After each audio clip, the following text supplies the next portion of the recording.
official. Now we're cooking. We're live. Hello.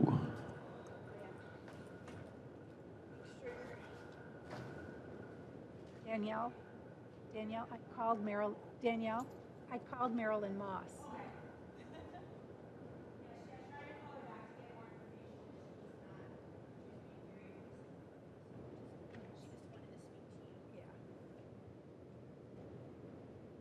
So I'm on it.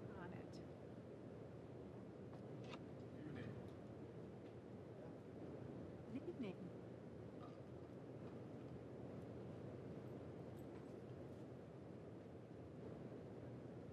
Oh, we got candy. Wow. Top of things. I'm not. Chief. Hey, how are you? How are you? Good to see you. Welcome. Thank you.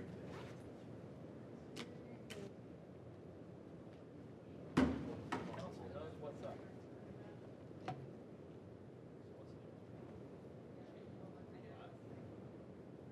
The news is good news, right? How was the burn? Sorry I didn't make it to the. Really, it was great. Yeah? Really good. Oh, the pictures look great. I think. Finish your drawing project. Yeah. It's like a real fire. Yeah. Like it wasn't like fake smoke. It was real smoke. Yeah, real smooth. Real darkness. Real heat. Wow. Yeah. That's good. I think the first one there was a real small room. There were a lot of heat, audio. I'm surprised at how much heat there is in there. We're gonna run to the restroom before you go. Yeah, it was good. I think it went really well. Yesterday, I had no idea that she was so talented. We'll get you there some one of the Next year. You want for your state legislature? I know.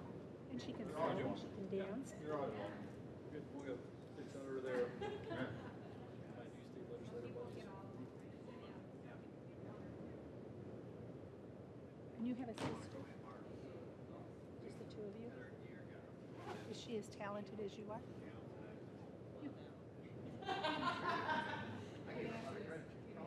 Wow. Yeah. We're good. Yeah, really good. Oh, well, when's the vote get count? You do. Probably get it in January. Okay. Yeah. So a few months outfitted, or you can put it right in. We'll have to outfit it. Likely Joe Colley and I will have to go out to Washington to like do the final acceptance. Wow. And then once that's done, they ship it, and they'll come out and do some training with us. Cool.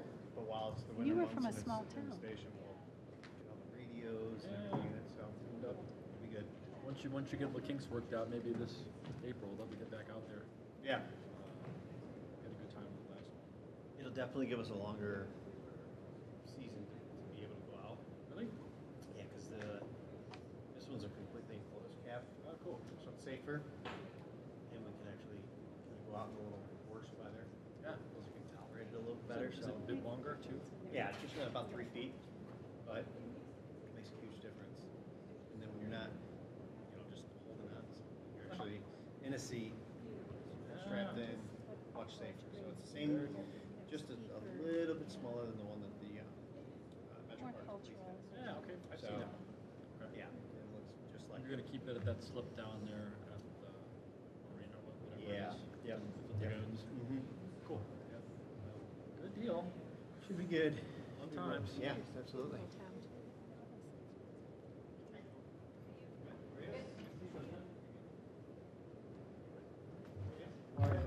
Oh, hello. Figure that out here in an hour. Good. Looking a little different. Covered fire attire.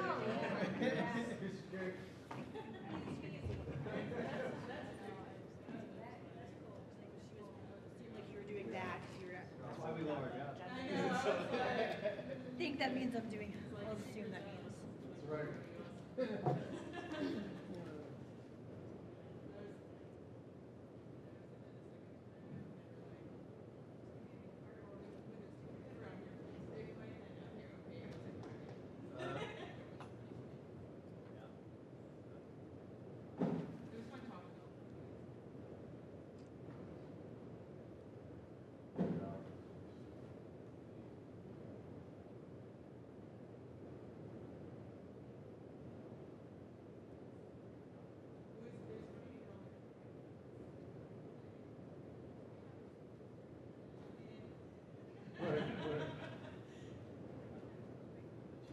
probably the exception that started off as like an explorer real young and then stayed in this line of work. But, yeah. Oh, but yeah. I think most of the other firefighters did something else first.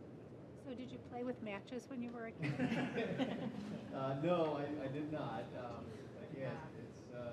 You had your mom put extra candles on your birthday cake, right? I was known to chance it with fire every once in a while.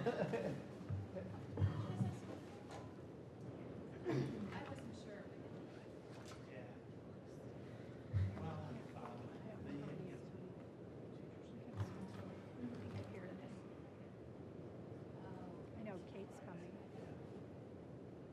Yes, Kate.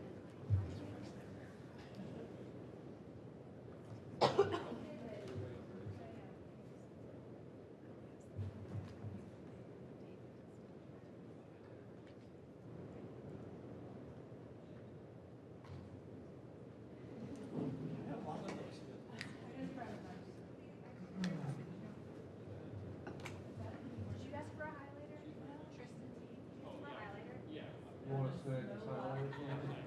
I have one. Okay.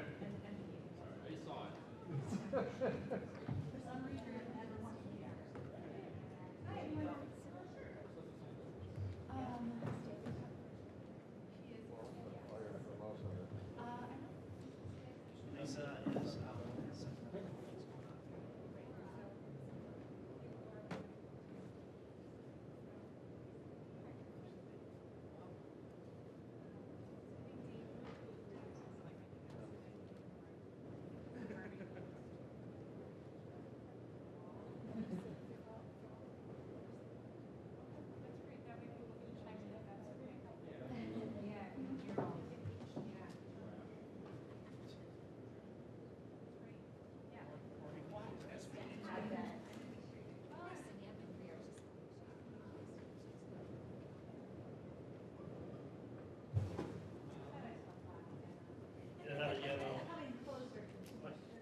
My son, went there and I got this. I paid for his education and I got a jacket. I have a hat also.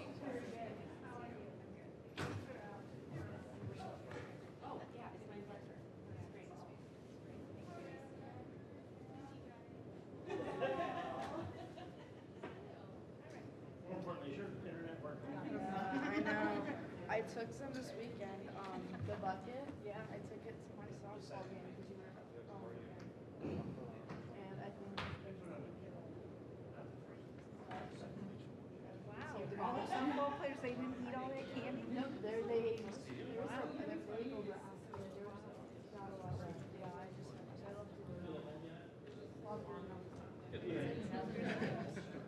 Gonna go bad. So it's like it's gonna go bad. Someone's got to use it.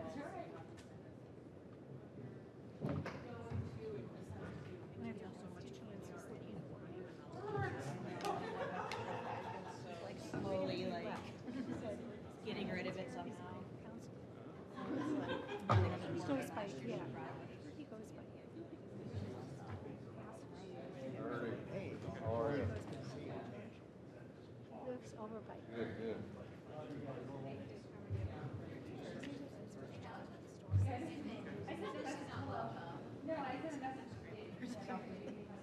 Maybe that's not.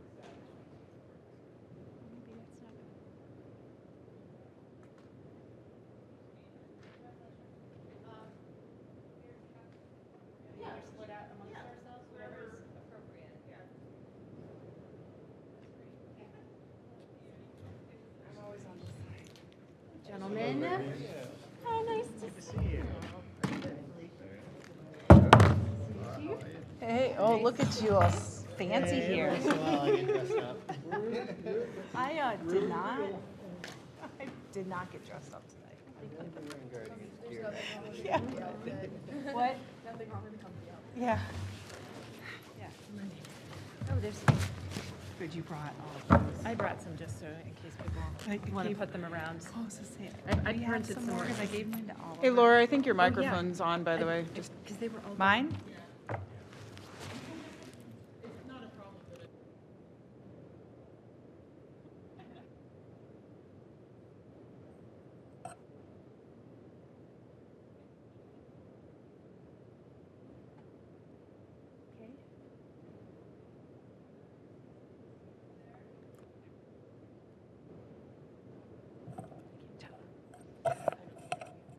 I am.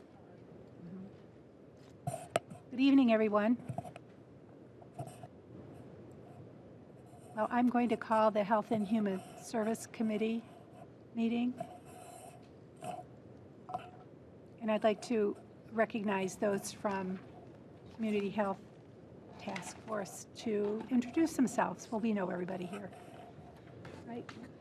Why don't we introduce, Kate, if we could introduce people from chat for Brian's benefit, since he may not know who everyone is. Absolutely. We'll go around just the circle if that's okay. Maybe we'll start here with Mark and then come around. Yes. Okay. Introduce you.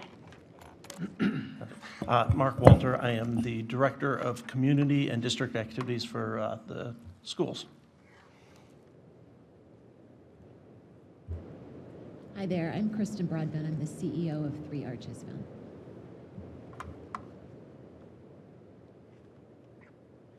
You know, I'm Dave Boss, the Assistant Director for Planning and Development for the city. Laura Jasley, the Assistant Director to Human Services. And I'm Kate Ingersoll, and I'm the Executive Director of the Healthy Lakewood Foundation. Thank you for that introduction. And we have members of our committee, Cindy Strebig, Tristan Rader, present, and two other council members, Sarah Keppel and Brian Evans, present as well. So I'd like a motion to approve the minutes from the June 24th meeting without a reading. Thank you. So Kate and David, did you want to start with this phenomenal action plan that you presented? When I read over it, I was so impressed, having been to some of the meetings, but I came in late in the operation. You guys have done such phenomenal work. So I'll let you take over. So I can provide just some brief background on it, I guess, for Councilmember Evans and others who aren't familiar with kind of the CHNA process. And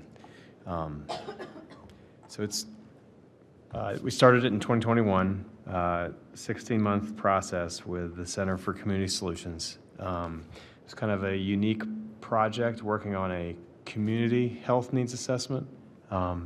Since most health needs assessments that you do are kind of for a hospital system and looking at specific services in a service area, other things, but it was kind of leveraging off of a couple other examples, and City of Brooklyn and others did kind of a community-based health needs assessment. But so it was a long, detailed process of getting through and coming up with the assessment itself and then an associated action plan that created the action team here and also provided us with a whole list of interventions to start to work through that the community, the input that we received through the community and the action plan itself, 54 suggested interventions. And so this action team started, back in 2022, late 22, we started to work through every single one of those interventions and kind of doing just an initial sweep through all of them in terms of kind of binning them into the social determinants of health and kind of greater bins and organizing them, and then actually kind of working through each of them in terms of, is there something that's already being done to address this? If it's not being done, why not?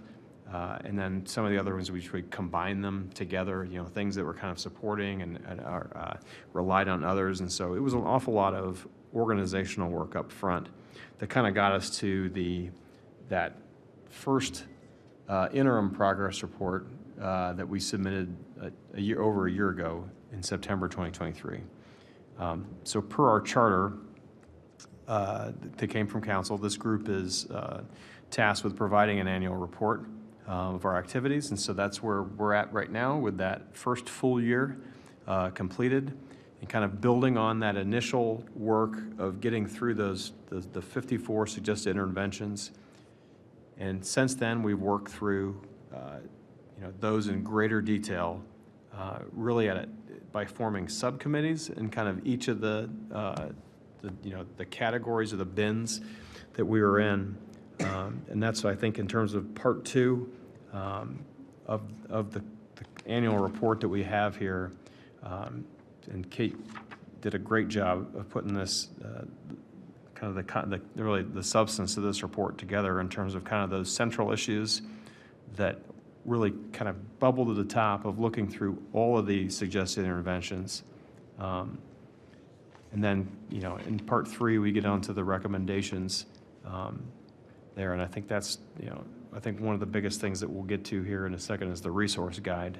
But if you look at those kind of central issues that really kind of bubble to the top here, it was a lot of the same, the central issues that were highlighted in the assessment itself out of here. But you're seeing things about, like, and as we kind of were bent here in partnerships and collaborations, concerns over affordable housing and out-of-school enrichment, healthy food access, the accessibility and equity.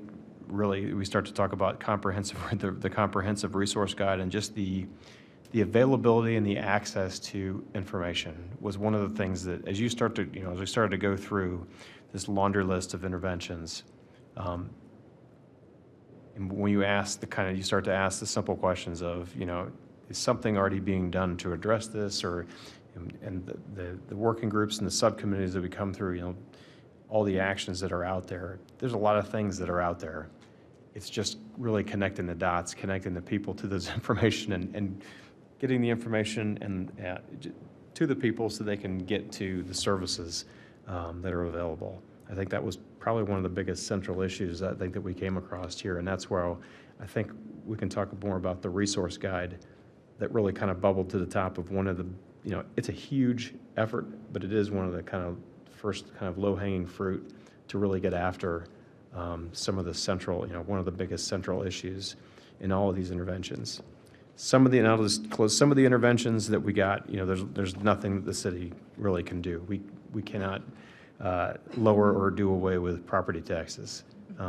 So there were some interventions that unfortunately you just got to kind of set aside and just say, the city doesn't have the power to do things. But I think one of the biggest benefits out of this effort that we're going to continue to kind of work on is the partnerships and the collaborations that have formed, not only in the action team, but as you look at the people that participated in the subcommittees, and just kind of how far this effort continues to spider out into other organizations, local, regional, healthcare, non-healthcare, like social services, just because a lot of these issues, as you're probably well aware, they're so systemic that they're tough to get your finger on and kind of chase down. Where are those, and I think that's kind of, in a lot of these, that's where we're still working through kind of the system of a given intervention or a recommended intervention against a problem, is where are the correct nodes to apply an intervention or something that's within our power or within the power of any of the members of the action team or the organizations or other organizations that serve in the subcommittee to try to, make some progress on these things. So that's the difficult part, and that's kind of where we're at in the subcommittees right now, is in the detailed assessment of each of these interventions, the system of the intervention, the system of the environment the intervention is, and what actions need to be taken. So I think with that, I don't know if you got anything else to add. Yeah.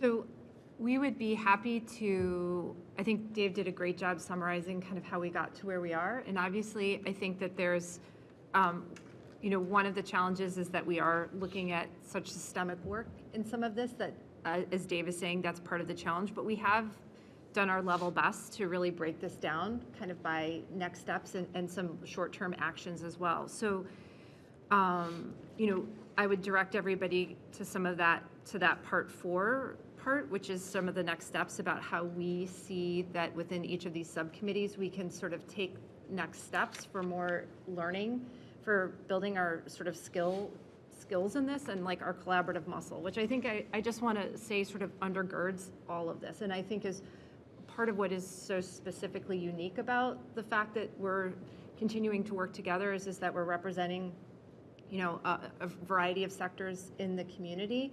And there continues to be really goodwill collaboration amongst those entities and the representation of those the representatives of those entities. So the learning has really been dynamic for everyone, and also especially within the subcommittees. So we work as a governance committee to sort of look at the overall infrastructure around how we approach some of these challenges. And then going into the subcommittee level, that adds a whole new layer of community partners, nonprofit leaders, service providers, and helps us to understand, all those issues at a different level. And that, again, is building more goodwill and more levels of collaboration. And obviously, as we go down, sort of the coordination becomes more complex, but it also becomes richer and much more close and gets us closer to the community, right? Which is really the goal, is to again and again get closer to the community and to community voice.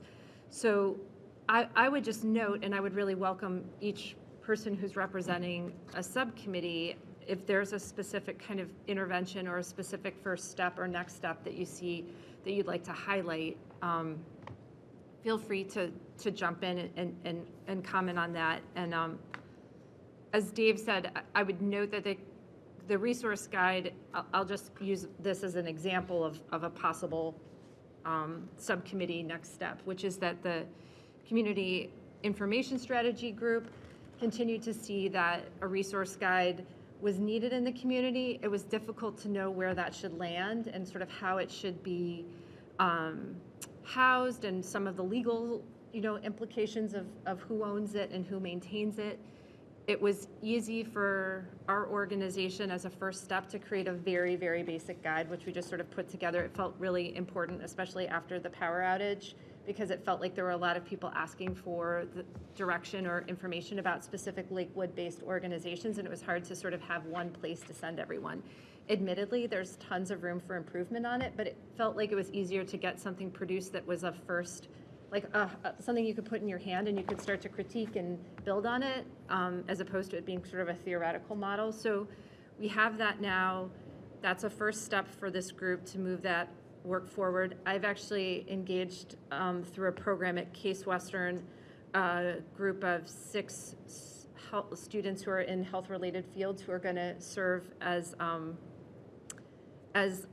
through this collaborative practice program that they have, where they'll be working with us to actually build out the next iteration of this resource guide. So they'll be meeting with community leaders.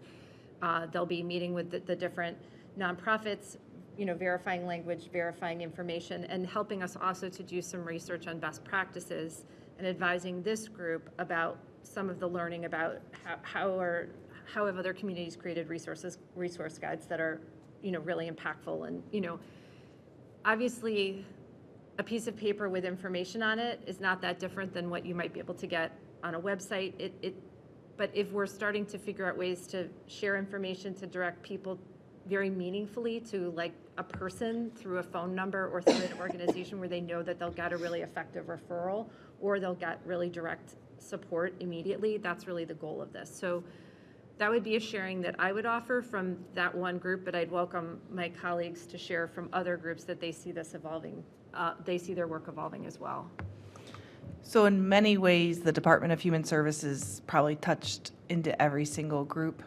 So myself or Chad or a staff member was pretty much a part of every single group. So I guess I kind of speak next. Obviously, to echo what Kate said, we have had some living documents of community resource, but because of the breadth of what we cover in human services, some of those agencies are outside of Lakewood, and we really wanted to focus and narrow this into Lakewood or service providers that come into our community. And so this is a great tool as well for us to be able to hand out and share with people who come in. Obviously, the resource guide within the Department of Human Services is a lot larger than this, but sometimes that's too much for just to readily be available. But that's the key point. In terms of housing, we worked with Dave and Trish Rooney really a lot within the terms of housing. And obviously, we continue to see, like anything else, that housing crisis and families coming to us with the rental issues. But there's, as Dave echoed, a lot of that there's certain things that we cannot control within that. Community information strategy just obviously comes back to that. Out of school enrichment, that continues to be something where the Department of Human Services sees the need for youth, and especially children with disabilities and adults with disabilities. And so we continue to work with community partners. Obviously, we worked closely with Mark and continue to work closely with Mark every day within that. But we're excited because we're really trying to broaden what we can do in the department. In terms of food access, I think that's probably the one that we continue to work on. And Kate, we would probably say that's where we have a lot of growth to do. There's a lot of growth, there's a lot of work to do, but I'll just note that one slight step that HLF has taken actually as a result of this work is because we started to understand the role of the summer electronic benefits transfer cards that are now provided in the state of Ohio. This was the past summer. That is a real source of support for families, and they're getting a card with $120 loaded on it per child for the summer if they meet the qualifications. That we're actually sort of spearheading a research project that's happening throughout, for the state, to really talk about the first year implementation of the summer EBT program, and using that that learning from that research project to inform the state of best practices and how to improve that before they codify all of their systems around the program moving forward. So that was really spurred in some ways because we saw how powerful summer EBT could be through some of this, and after we were talking in those food subcommittee groups about that, and how often, while summer feeding sites are important, they're not always, they don't reach the whole group of students in need. And so that report will be generated and finished by December, and then it'll be reported out in January and February. So that's kind of a larger action that we're taking as a result of that, because we saw the need as it relates to our community and the broader state. And I would say, obviously, Trish Rooney at Lakewood Community Service Center, there's some things that they're trying to work on, and she's named in particular. Probably the access to behavioral health care is where I personally probably had the most responsibility in some ways, beyond some of the other things. And this continues to be something that we see within the clients that come into Cove, from our seniors to the families that we care for, and even in our partnership with the neighborhood paramedic and the neighborhood police officers that we work very closely with. And so some of those ideas around a co-responder model is something that I really want to work with our other departments within the city to explore how we could better align our mental health services within the city. We know that those first responders are CIT trained, but we're seeing more and more of the need for social workers or mental health providers to be also working right alongside with them. So that's something I think will be further explored. So.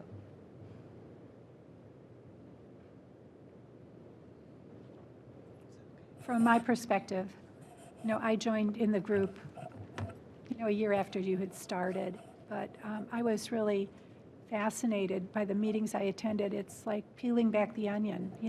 Once you start, where do you stop? Because there's so many issues, and I think that you've all done a great job of paying attention to the details and the issues at hand within the city.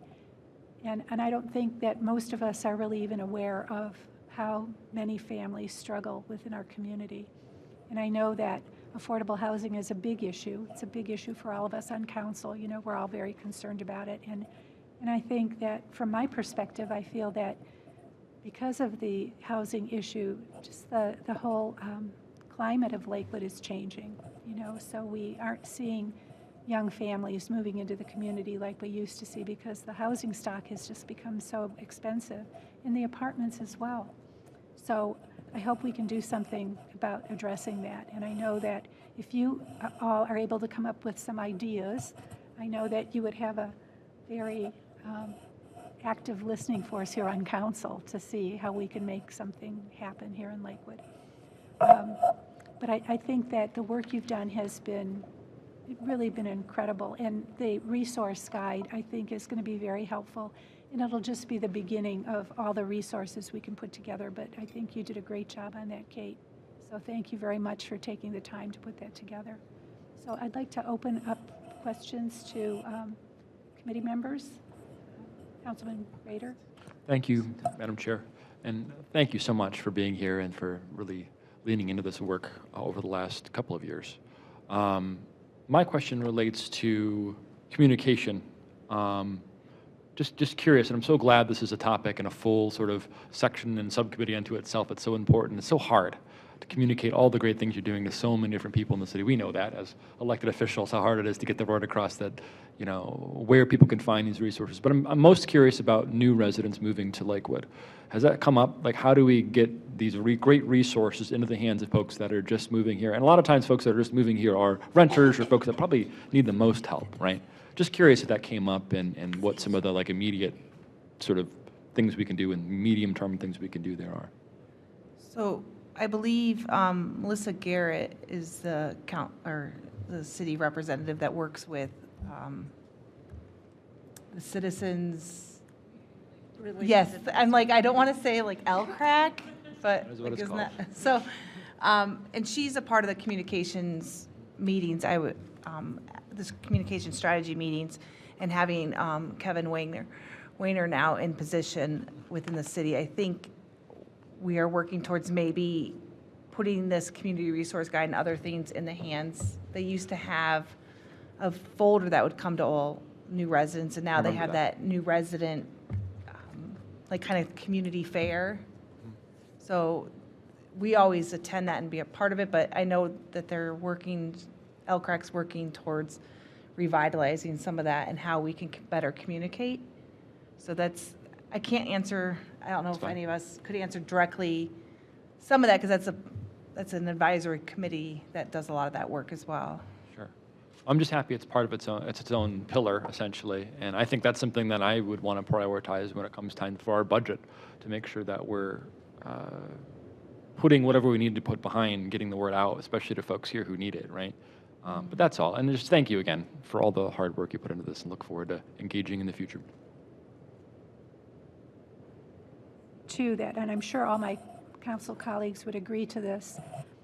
What we hear all the time is, how can we better communicate, you know, through everything, council meetings and issues within the administration, from the administration to council, from council to the community. It is just a real challenge. What is the best way to communicate? And everybody communicates a little differently. I'm sure that there are many families within the Lakewood community that don't have home computers, so they don't have access to information like the rest of us do. I would think that most people have cell phones today, but even that, maybe not. I don't really know. But I think that is a challenge. How can we communicate, get the message out to everyone? And I think that is a challenge, Tristan. Councilwoman Strebe. Thank you, Chair Marks, and thank you to this committee for this extensive work. I actually had about 3 or 4 hours to sit down and plow through your report today. Very detailed, and I have about 15 to 20 questions, which I will try to narrow down. First of all, Mr. Boss, if you could elaborate on the 3 interventions that were beyond the purview of this group. I heard you say something about property taxes. Where else did your group feel like, no, I don't think we're going to touch that one? Yeah. Let me Sure. pull it out, No sorry. problem. Thank you. Because those were...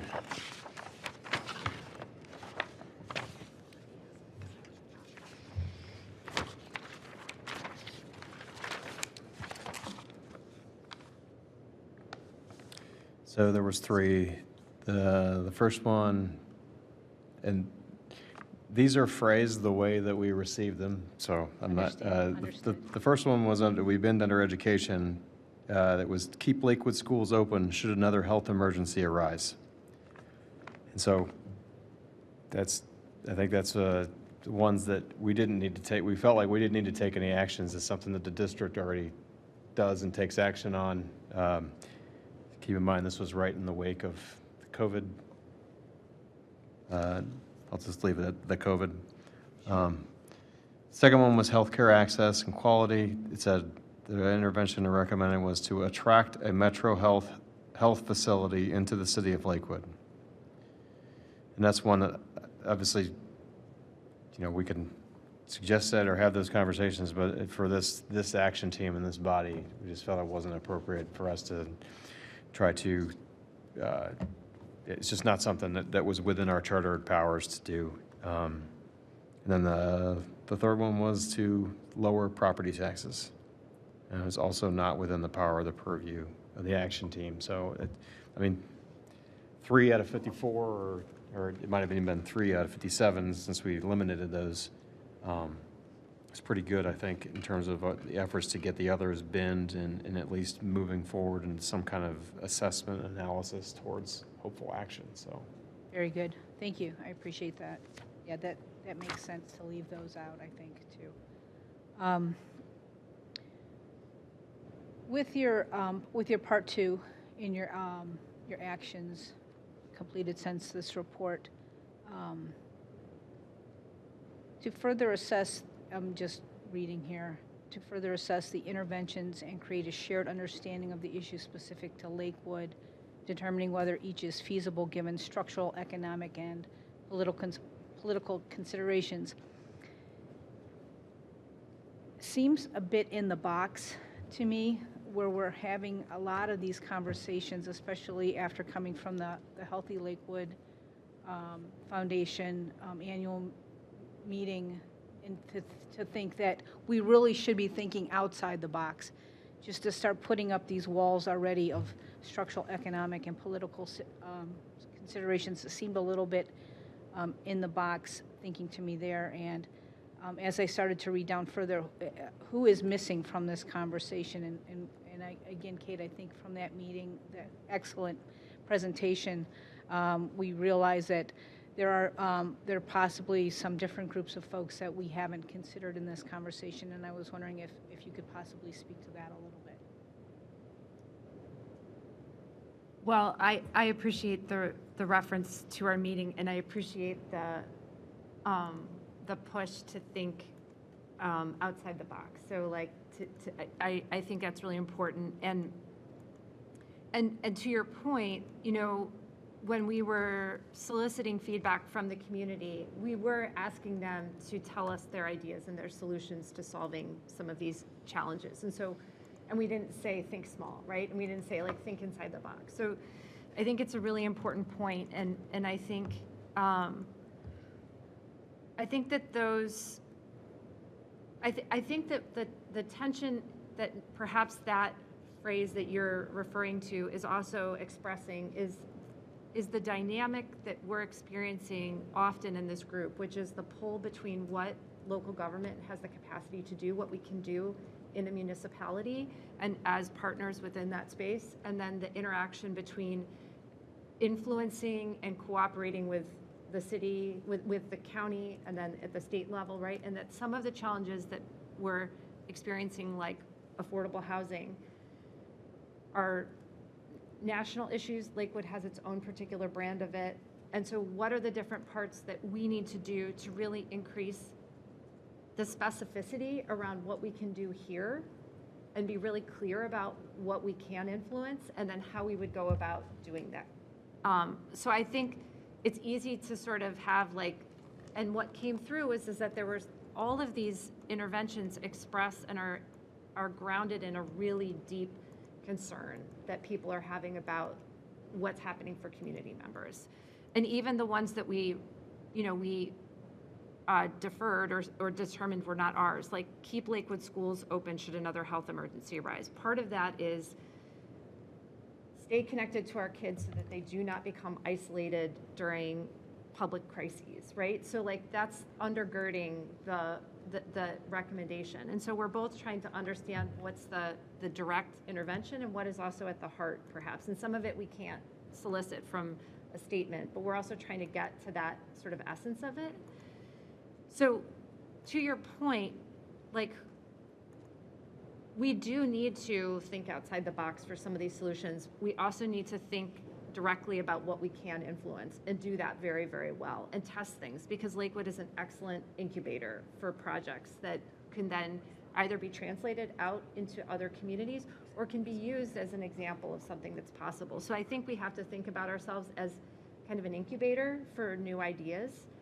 And the other piece around your question on who's missing from this conversation, which I think is critical in all of this, is that we knew when we did this and after we got all the interventions, although we were incredibly grateful for the 54 interventions that we got from the number of people that participated, there were tons of people who did not respond, right? Who were not directed to the website to go ahead and click and fill out that survey and then, or come to one of the open meetings that we had or a focus group that we had. So that was clear to us. So in that, there's more work to do to really understand both how to solicit that feedback. And I also think that we have to really, again and again, prioritize nonprofits and the nonprofit leaders in our community as the experts here and bring them in again and again and not just sort of ask them how to solve the problem or how they're going to solve it, but to say, what do you see, and understand that they're extremely under-resourced and that the problems that we're asking them to solve extend far beyond the funding that they get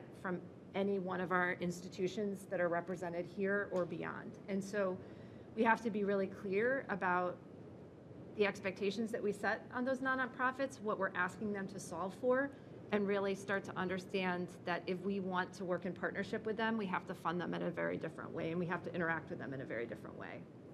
So I think those would be my responses to that, and I welcome other feedback from folks. Thank you.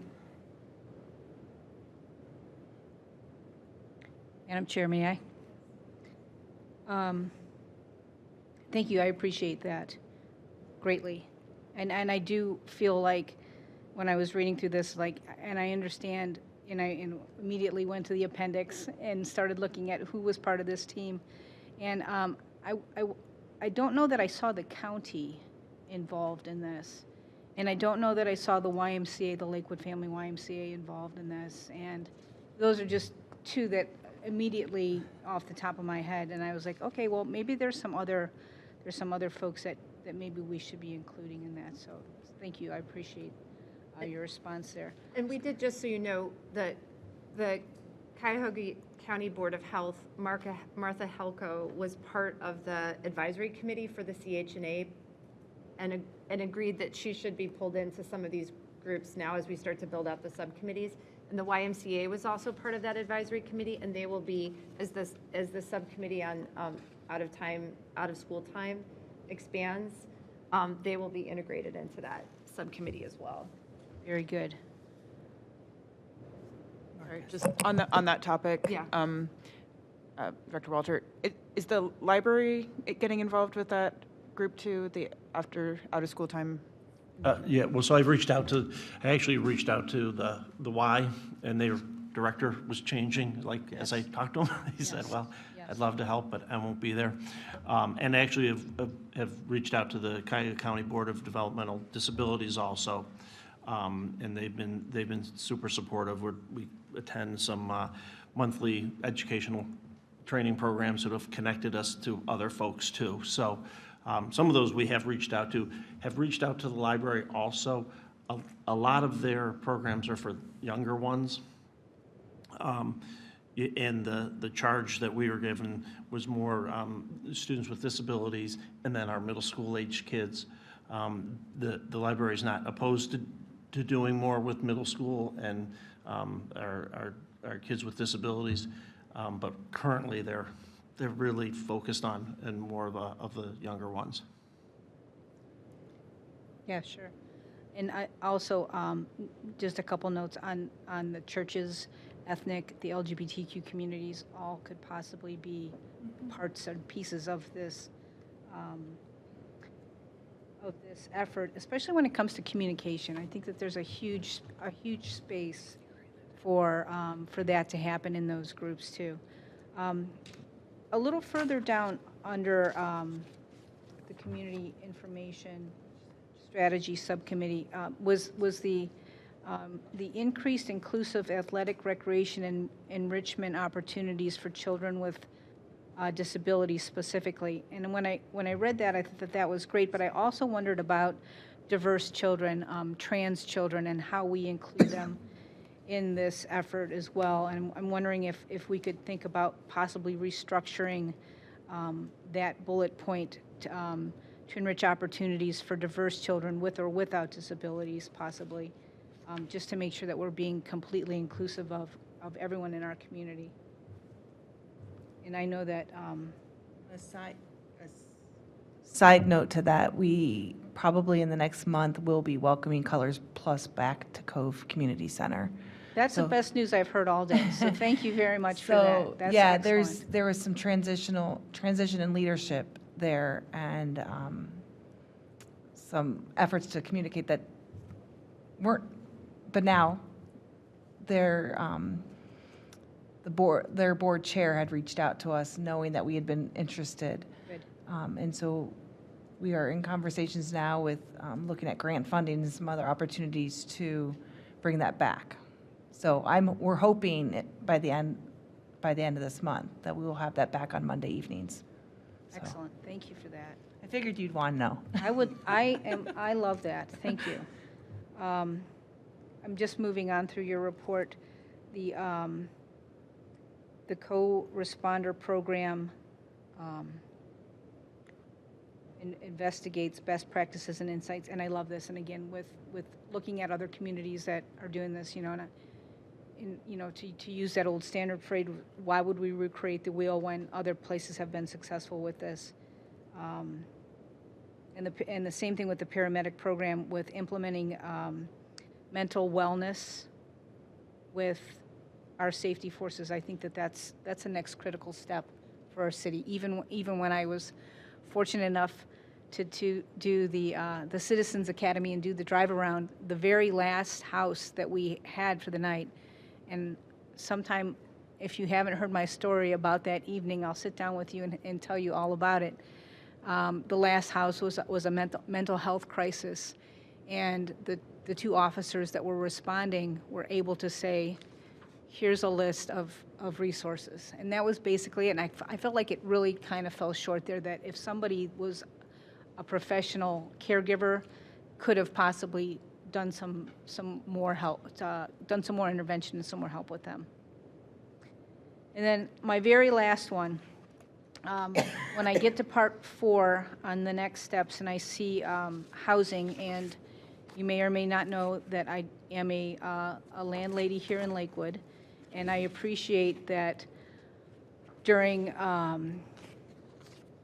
mandatory training sessions that we do hear about the voucher program.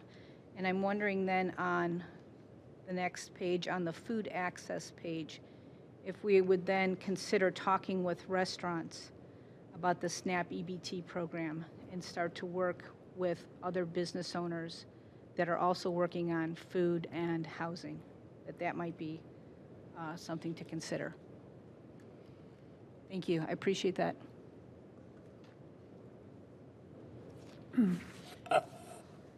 Councilwoman Keppel, I'm sure you have some comments and questions. Oh, I always have thoughts on everything. Yeah, right. Sure. So thank you all so much for your work. I know how much went into this, and really appreciate it. So, and your ongoing efforts. It was really important when the work that went into doing the assessment, and there was a lot of community involvement in that we don't just take all that input and say thank you very much and do a report and stick it in a drawer. So this is ongoing work that's iterative, and we keep learning and inviting more people to the table.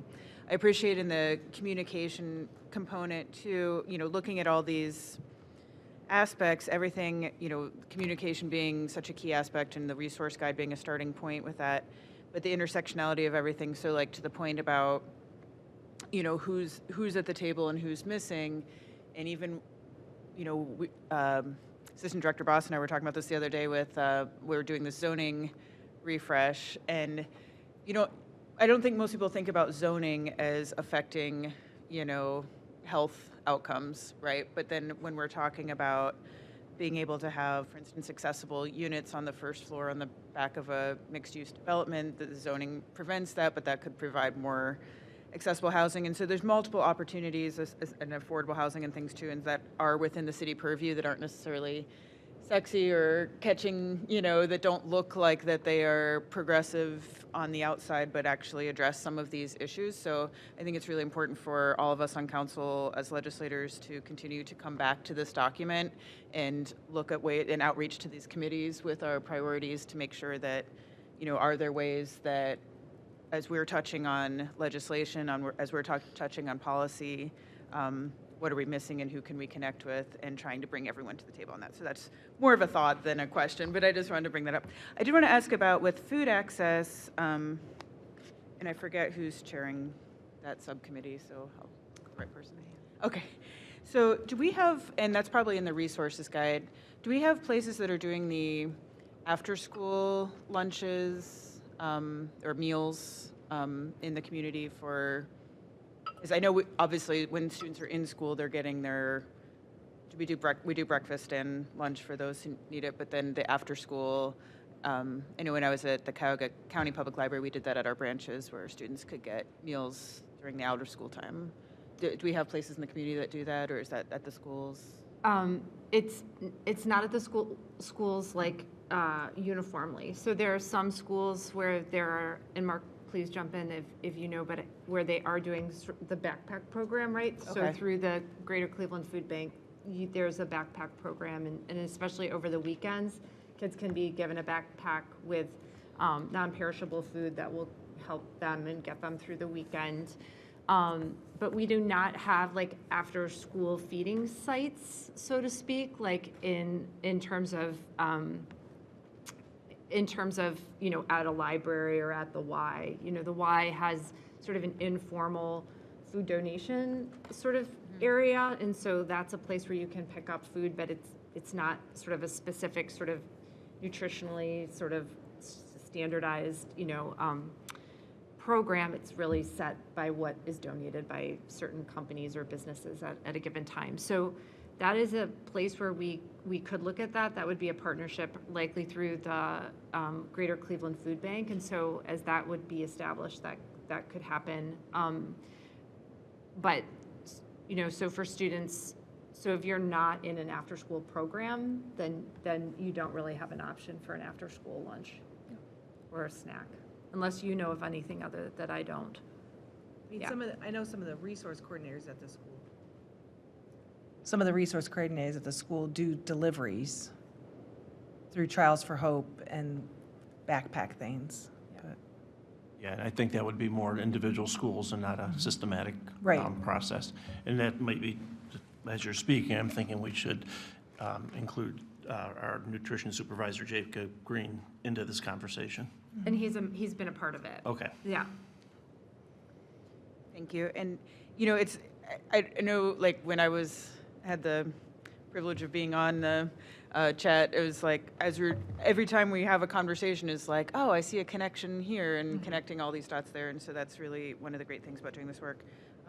And I also wanted to ask about, you guys have accomplished a lot in a short period of time going through this, but one of the things moving forward is thinking too about, and creating that guide also helps see where, I imagine you have some areas where it's like, oh, we have 10 groups all kind of touching on this, but no one's quite hitting this niche over here, and where those areas are,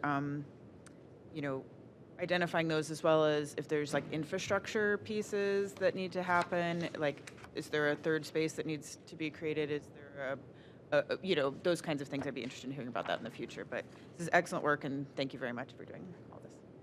Thank you. Councilman? Thank you. Thanks for the background. That was certainly very helpful for me, having fewer touch points on this than a lot of the other folks here, so that was very helpful. The resource guide sounds amazing. Far too often you see, folks putting together resource guides and it's just a list of websites or phone numbers, but it sounds like you're making it very intentional about making this approachable and understandable for folks. And so it's going to be infinitely more usable than just a straight up list of resources. So I really appreciate that. I have a couple questions on housing, specifically in code enforcement. I was very happy to see affordable housing linked to the zoning code update. So I was curious to find out how chat is plugged into that process. And the second question is, we're all very interested in affordable housing, but safe housing is also critical. So is there any thought of reviewing internal processes for code enforcement in the building department as a part of this process to see if there's things we can be doing, if more efficiently? I think that's part of the zoning code. I think the refresh is we are looking at Chapter 13 and just how that the local building code chapter interacts with Chapter 11. I think a lot of Chapter 13 is outdated, but it is kind of the heart of our property maintenance piece. And so I just need to make sure the building commissioners fully engaged on that and bring them into the process, because as you're probably aware, the Architectural Board of Review Code is in Chapter 13, and some of the things that we are looking to pull out and pull into Chapter 11.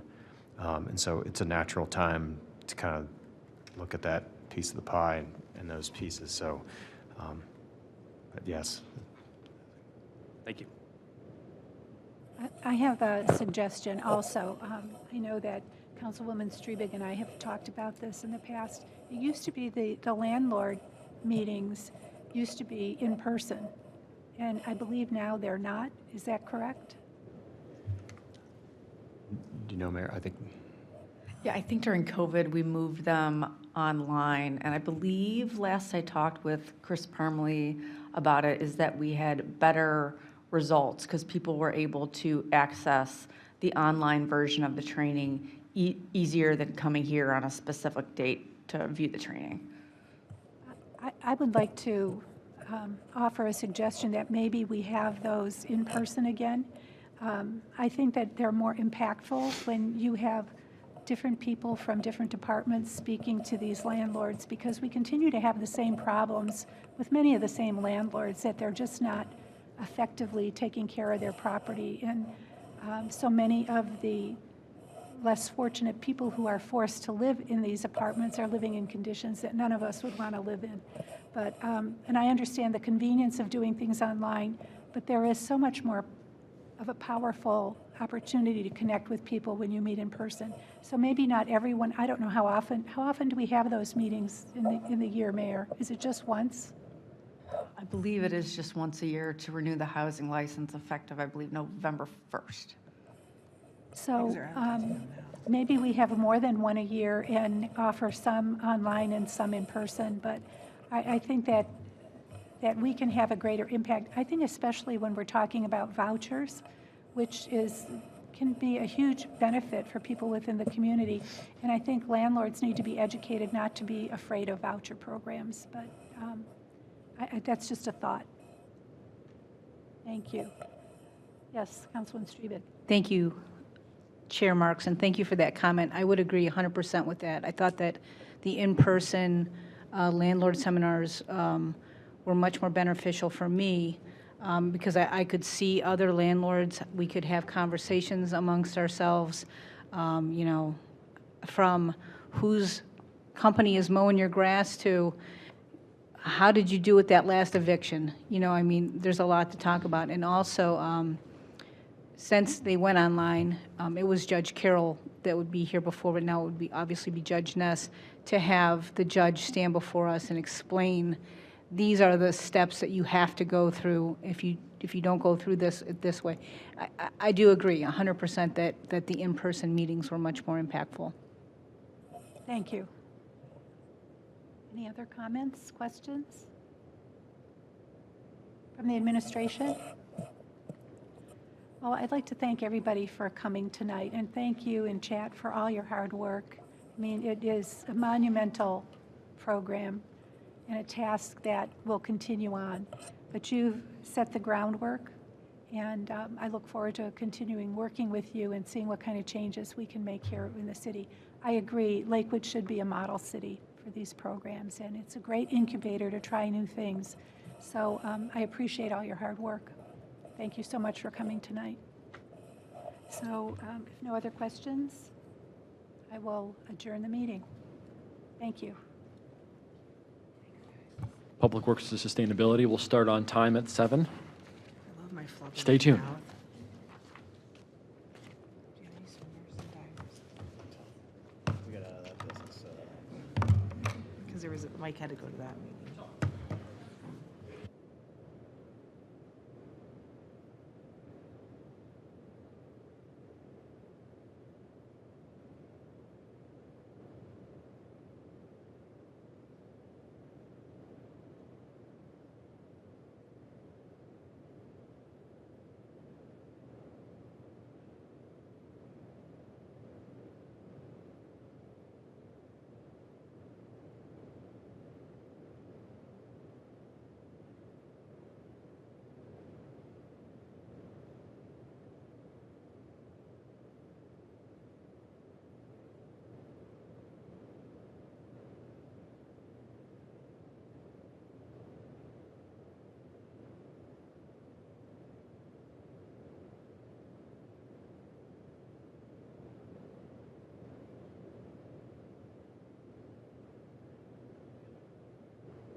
let's get started here. If people want to find their seats, and if you're here from the county and the city, please sit up front here.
Mayor, do we have a couple extra seats up here that are available for the county if they want to come up?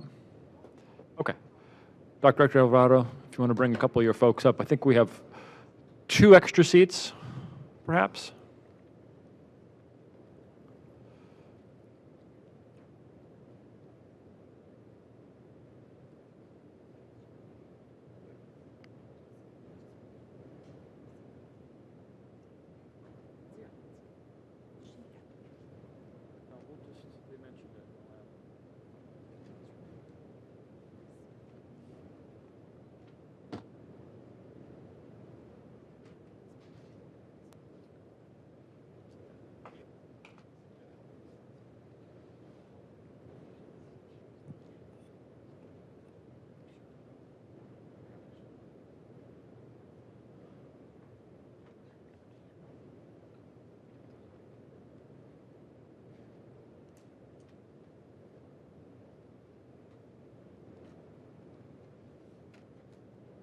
Good afternoon. We're going to call to order the Public Works and Sustainability Committee meeting.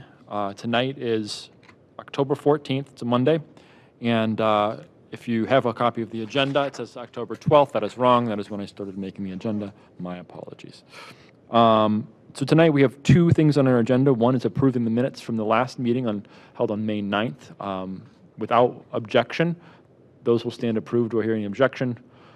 Those will stand approved. So thank you. Objection? No objection. Okay. Great. Thank you. And tonight we have with us, I think, a full city council. All members of city council. Members of the committee consist of myself, Mr. Bullock, and Ms. Marks. So thank you, council, for being here for this important meeting. We also have many members of the administration, including Mayor George, Director Vargo. We have both the Assistant Chief and Fire Chief here with us today, as well as the Public Works Director and Chad Berry, the head of the Health and Human Services Division of the city, as well as some members of the public, and also at least 4, if not 5, representatives from the county. I really want to thank you for taking the time to come out here, Director Alvarado, as well as some of your staff. So at this time, we have one topic, and that is a communication brought forward by the mayor, Councilmember Marks and Councilmember Bullock, regarding the storm, how it was handled in terms of from the city side and from the county side, both the response and direct response to the storm as well as the recovery from the storm. Before I go any further, I have to say, if I were to want to live anywhere else, anywhere in the state, let alone Cuyahoga County, I would want to be in Lakewood for an event like this. And I have to say thank you. Heartfelt thank you to the fire department, to Health and Human Services, to our nonprofit community for their dedicated response. I mean, there's people that I know. There's folks on your team, chief and assistant chief, that didn't sleep. You just really threw everything you had at this to make sure, particularly the most vulnerable members of our community, were well taken care of through that. And I'm looking forward to hearing more about how the city responded to this, as well as the county. And also, we always should take a look at things and make sure that not only are we looking at what we're learning as we're moving forward, but what can we improve as we continue to collaborate. So I'm sure there's learnings that came out of this, and that's kind of, I think, what we're trying to get at. But without further ado, I want to let Director Alvarado introduce his team, and then I'll turn it over to Member Bullock, who really spearheaded this resolution. So, Director Alvarado. Thank you. So Chris Alvarado, Director of Regional Collaboration for Cuyahoga County. And honestly, this isn't my team. My role is to act as the coordinator on behalf of County Executive Chris Ronayne. So this is really under Brandy Carney, who's the Director of Public Safety and Justice Affairs. But importantly, the interaction that was taking place between Cuyahoga County government and a little bit off there, okay. Between Cuyahoga County government and the city of Lakewood, as well as the other cities, has been through the Office of Emergency Management, and so that's why we've got Kevin Fress here, as well as Mark Christie. We've got Jill Smilek also with the Public Safety Justice Affairs. So really, this was very much an all hands on deck few weeks, and so we're just glad to be here. Very good. Thank you for that. I also want to acknowledge our council staff. Thank you for the last-minute change here. We didn't realize we had a slide deck, but thanks for trying to get that up. And if we get it up, it's great. If not, no worries. We have some handouts, and I think they're going to be able to walk us through regardless. But at this time, I want to turn it over to my council colleague and member of the committee here, Councilmember Bullock and Marks, for opening statements and kind of anything you'd want to share about this communication to set the stage. Thanks, Mr. Chair. Sorry, everybody, for my funny voice, but I'm about to be over a cold, but not quite. Appreciate you doing the hearing and pulling together a lot of skilled and experienced and smart people and all the resources and hard work. I'd amend the initial framing a little bit. In my mind, the goal is not to talk about what the city did, what the county did, what the two did together, but it's the total response, which includes the utilities. And we don't have utilities in the room today. And, you know, in some ways that's okay because we've got enough ground to cover. We also don't have a button in a room somewhere that we can push and automatically make them do what we hope and want on time. And we're also not here to throw people under the bus. We're here to come with a learning mentality, I think. But what was new about this storm may not have been the storm itself, but what we referenced in the letter, that in the last 10 years, nationally, 71.7% of adults have no landline. And we rely on mobiles. And do we have to know which mobile network is going to break down and shop around before the storm to get the one that's the least likely to go out for an extended period of time? Because I am a longtime subscriber to the county's emergency system. I get it by email, by text, and by phone call. And I think I have for 10 years. But that breaks down when the mobile connections don't work. So what's our plan? And the question isn't, did we have a plan this past storm? And why did we and why didn't we and all that? But when this happens the next time, what's our plan? So that residents of Lakewood understand what the expectations are, what to do, so forth. And if there are residents who need our support, I know the fire department did beautiful work to go up and down a lot of high rises, but there are also people who live at home, and they may not have gotten the proactive door knocking. Do we need old-fashioned trucks that go up and down with speakers? I don't know. All options are on the table, I suppose. But I think it would be optimal if we could have some preparedness plans with the utilities before the crisis happens. Because the utilities can say, well, this is a once-in-a-100-year storm, even though those storms are happening every 5 years now, it seems. And it's a crisis, and no, we couldn't give you a mobile tower on wheels with no explanation. Maybe they needed it somewhere else because they're already in the crisis. So to me, what we're trying to do is learn in a glass half full manner so that whatever improvements are attainable, and not all things are going to be doable, we can identify, understand, and prepare for. Because what really matters is the residents and the people who have some medical conditions that aren't in crisis on day one, but maybe by day 2 or day 3 or day 4, now we're starting to get some serious concerns. So that's the spirit of the letter, at least for me. Thank you, Member Marks. Thanks. Well, I'm glad we're having this meeting. I also feel that we have to have kind of a plan going forward. I don't think that we knew the impact that that storm was going to have on us at that time, for sure. I think now is the time to look at what could we do better. Where were the real hang-ups for the city and for the residents and for the businesses, and how could we adjust our behavior moving forward in a crisis situation like that? Is there a place that people in the city can go to congregate to get information? So I think having plans moving forward for crisis like this would be very important, not only for the residents, the high rises, for the elderly, the people who live in their own homes who, I think of seniors, elderly people who may be living in their own homes who don't have access to communication. Maybe they don't have computers. Maybe they do have landlines and don't have cell phones if they're elderly, but they don't know how to access resources. They don't know who to call. So I think that there's work that we can do as a city to better prepare our community to know what to do if an event like this happens in the future. It was first time for me, and I've lived in Lakewood since the mid-'80s, but it's the first time for me in Lakewood where all communication was down for a long period of time. I wasn't personally affected because my cell phone still worked. I still had internet at my home, and I wasn't without electricity. But I was probably one of the few, not one of the many. So I think for us to have a program moving forward, how can we manage this? How could we do it better? How could we have resources for people to go to? And I know that the city opened up Hayes, so people had access to charging their phones and had some food resources. But Hayes was so far for people to get to, like people in my ward, in Ward 4, if they didn't have transportation, there was no way they could get to Hayes for anything. So I think, and I understand that the other schools didn't have electricity, so you couldn't open those schools, but I think we need to know how can we handle this crisis better in the future. That's what my concern is so we can work together as a team. Good. Thank you, both. Any other comments from council members as we kind of get embark here? There'll be plenty of time for questions, I hope, towards the end, and we also, I'm really hoping we have time for public comment, as well as we have some members of the public who want to share their experiences, and I think that's going to lend some valuable insights as well. Hopefully we'll have some answers too.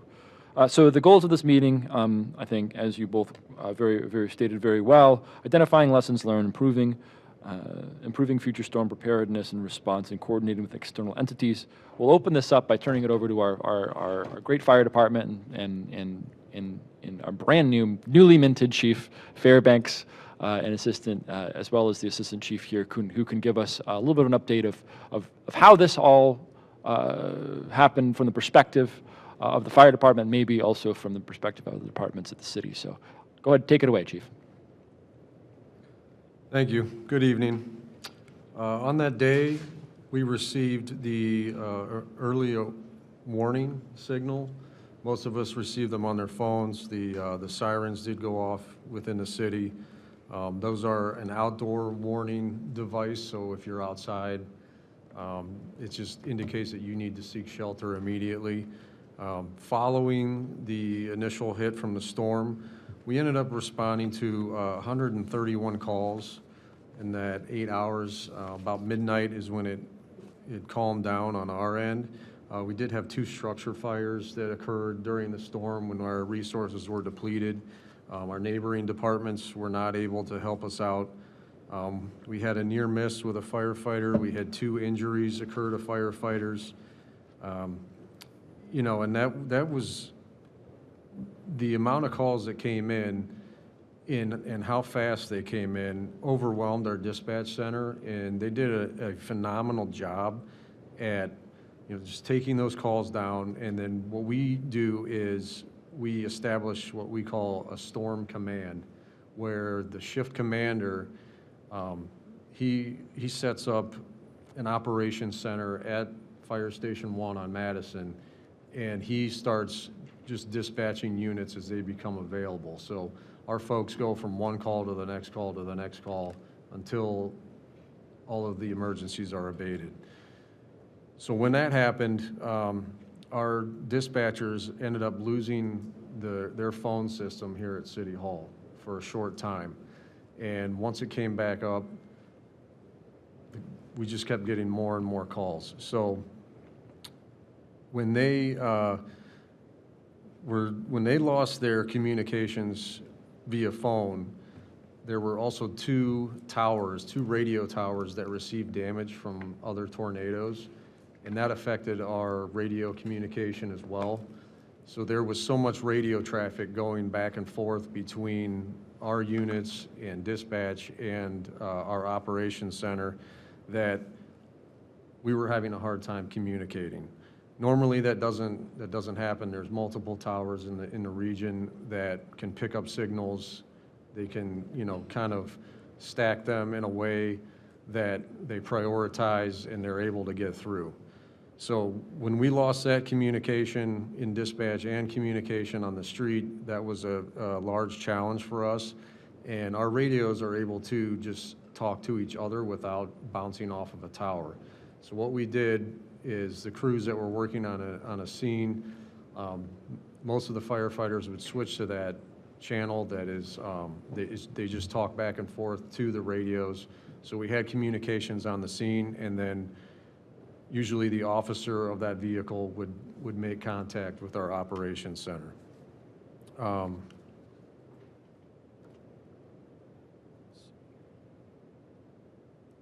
following the incident the next morning, Chief Dunphy was on the phone with the county asking what did Lakewood need. They came out, did an assessment. We were able to set up Hayes as the relief center within an hour. Typically that happens at Garfield, but Garfield was without power and they had an issue with their generator. So by making one phone call to the school system, they said, Hayes is open, go use it, do what you need. This is the following day? This is the following day, yes. So following, in that morning, we contacted, Human Services was in contact with me at about 5 a.m. They wanted to know, what can we do to help? I said, stand by, we're working on getting the relief center up. I'll meet you there. We set the relief center up, and then back at the firehouse, the chief, the mayor, Commissioner Gordon, they set up an operations center where they could communicate back and forth. We were having a hard time using cell phones just like everyone else, so that face-to-face communication was key in just identifying what's going on, what do we need. As the power outage continued, we started getting EMS calls for the folks that use home oxygen. Typically, they would call their supplier and say, hey, I have a power outage, I need a supply to get me through the weekend. They were not able to make contact with them. They called us. We ended up ordering 36 oxygen bottles, and we were delivering them to folks that just needed oxygen. In that process, we ended up having the neighborhood paramedic follow up with them each day. We were getting lists from Human Services through our system as well. So the neighborhood paramedic was going out, retrieving those empty cylinders of oxygen and making sure that he was just doing follow-up and a check-in with those folks to make sure that they were getting what they needed.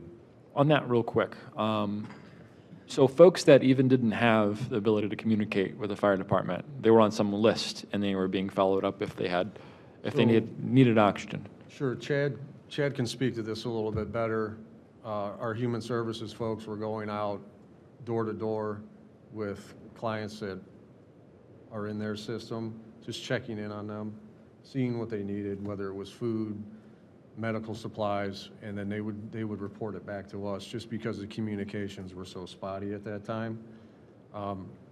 One of the points that I'm driving home recently in some presentations is that the cell phone, even though you lose service, you can still make an SOS call. You can still dial 911. I think a lot of folks didn't know that, and that was part of the issue.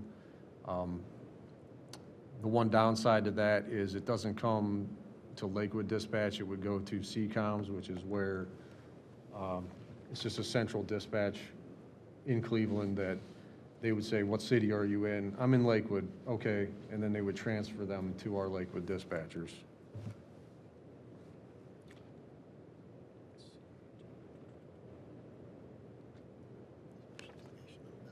Oh, right, so we did have, there's a patient that we know well, lives in the city, requires a ventilator. They ended up calling the station on the landline and they had no power. And the battery backups for that ventilator only last a few hours. They had nowhere to go. We ended up delivering one of our generators, a small powered pack generator, just to get them through. It's gas powered, so the father said, hey, I'll fill it, not a problem. We ended up delivering that. We said, keep it as long as you need. We know like how serious this is. So on top of that, I want to say that we responded just that evening, 131 calls. And in total, through that weekend until power was restored, you know, it was spotty here and there, but I think we had pretty much a majority of the city had power restored by Monday morning. 428 responses, 239 of them were fire-related, with 185 of them being EMS. And even though we were overwhelmed, we still met our national standard for response time on 326 of those responses. So being as overwhelmed as we were, I feel that our folks did an amazing job. I know a lot of them had their own damage at home. They had their own individual crises with their families, and they powered through. It's just kind of what we do, is we power through until the job is done. Is there anything else, Chief Sambula?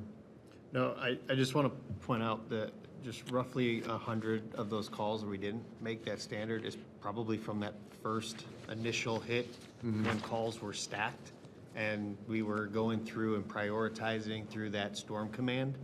And when we, as shift commanders, go through that, we look at anything that's life safety threatening first, and then you go through utilities that are involved, so something that could cause harm to someone, and then you're following up on tree limbs down with no wire involvement, or just checking on, levels of water and the, concerns in the, for flowing down when there's debris over the sewers, flooding in the streets. So even those real low impact to safety calls, those are affecting those time responses for us. And that's probably where a lot of that is accounted for. So, I mean, I echo the sentiment of Chief Fairbanks. I'm really proud of the response from the members, even without help from mutual aid departments and when we were spread thin. They definitely kept their composure. They were professionals, true professionals for the citizens. Wonderful. Thank you, Chiefs. I'm going to ask one question to Director Barry to kind of get his input here, and then we'll open up the questions for anybody for the administration side, and we'll move to the county side.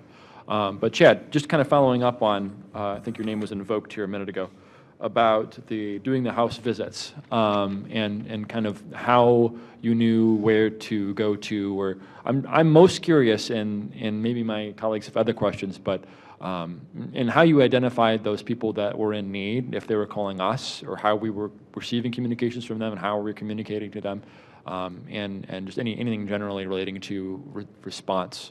But if you want to just enlighten us a little bit on who you were visiting and what the needs were there. Sure, thank you. Once we were set up at Hayes, Human Services kind of went into action and mobilized. At Hayes, we had a number of staff members there triaging any folks that came in for social service needs or any kind of needs that we could address directly. The fire department was there with the neighborhood paramedics, so we were coordinating any kind of health issues that we've learned about. We were also just providing food and things to folks, and an opportunity to charge their devices and get back on the network if they were able to. A lot of folks, they had already drained their batteries on their phones, so that was a big part of why they might not have been able to communicate. And that particular area of Hayes also was in a pocket of semi-decent communication. But what we did is we identified all of our most vulnerable folks that we work with on a daily basis. We also worked very closely with Lakewood Alive and Ian Andrews and his team to identify homes and buildings that needed direct support. But as you all saw on social media, I mean, we were paying attention to that as well. So if there were reports of certain buildings that needed any kind of support, a lot of it, though, was by word of mouth and by folks coming into when we were at Cove or when we were at Hayes and reporting, you know, a neighbor in need or a building in need that might be water out, you know, on above the 6th floor. So we would deliver water bottles to the building so that they could flush and, you know, do what they needed to do. But we have a very comprehensive system that manages our clients, so we know who we need to reach out to. It has automated messaging, so I can send out a text, a call, and an email all at the same time. And I did that throughout the entire crisis, letting people know. Of course, you have to be part of my set of information, but we have about, I think, 3,000 folks over 60, and it also now includes a lot of families, because the family room is also using that system. So I have quite an extensive list of folks. But once we knew where to go, our social workers were actually going to the building and knocking door to door. So the buildings that we heard the most about, like the Southwesterly or Edgewater, not Edgewater, Lakeshore Towers. We were in there. I actually had a list of every single resident, where they were, what their status was.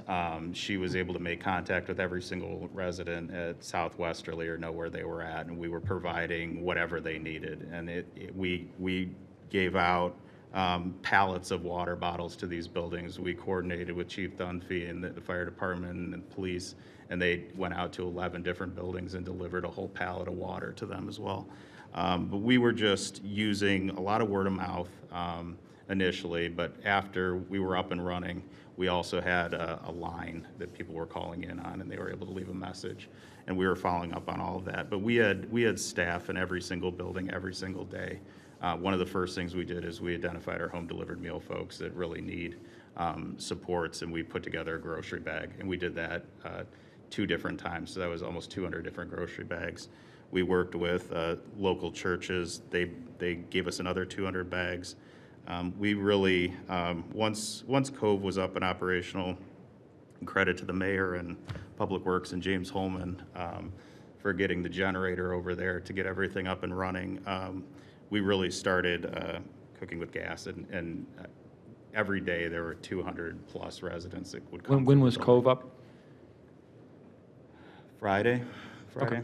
Yeah, it was very, very quick. I mean, it was really incredible work in getting that up and running, because once we were out of Hayes, we were in a familiar environment and able to kind of coordinate our efforts there. But we saw hundreds and hundreds of people that came through the building every single day. And I did want to mention that when we were at Hayes, though, we were providing transportation. We did provide transportation through the entire event. Our drivers would pick up folks. There was a number of individuals with electric wheelchairs that wanted to come in charge, and we were bringing them in as well. So it was, this was my first big crisis in Lakewood, but I think it was an incredibly well-coordinated effort. A credit really to our current chief and former chief, the fire department, police, Chris and his team, and the mayor. I think it was really well done.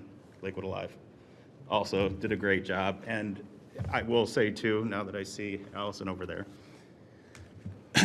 we were all in communication consistently from day one, and sharing resources, offering resources, and making sure that all of our known most vulnerable people were taken care of. And I think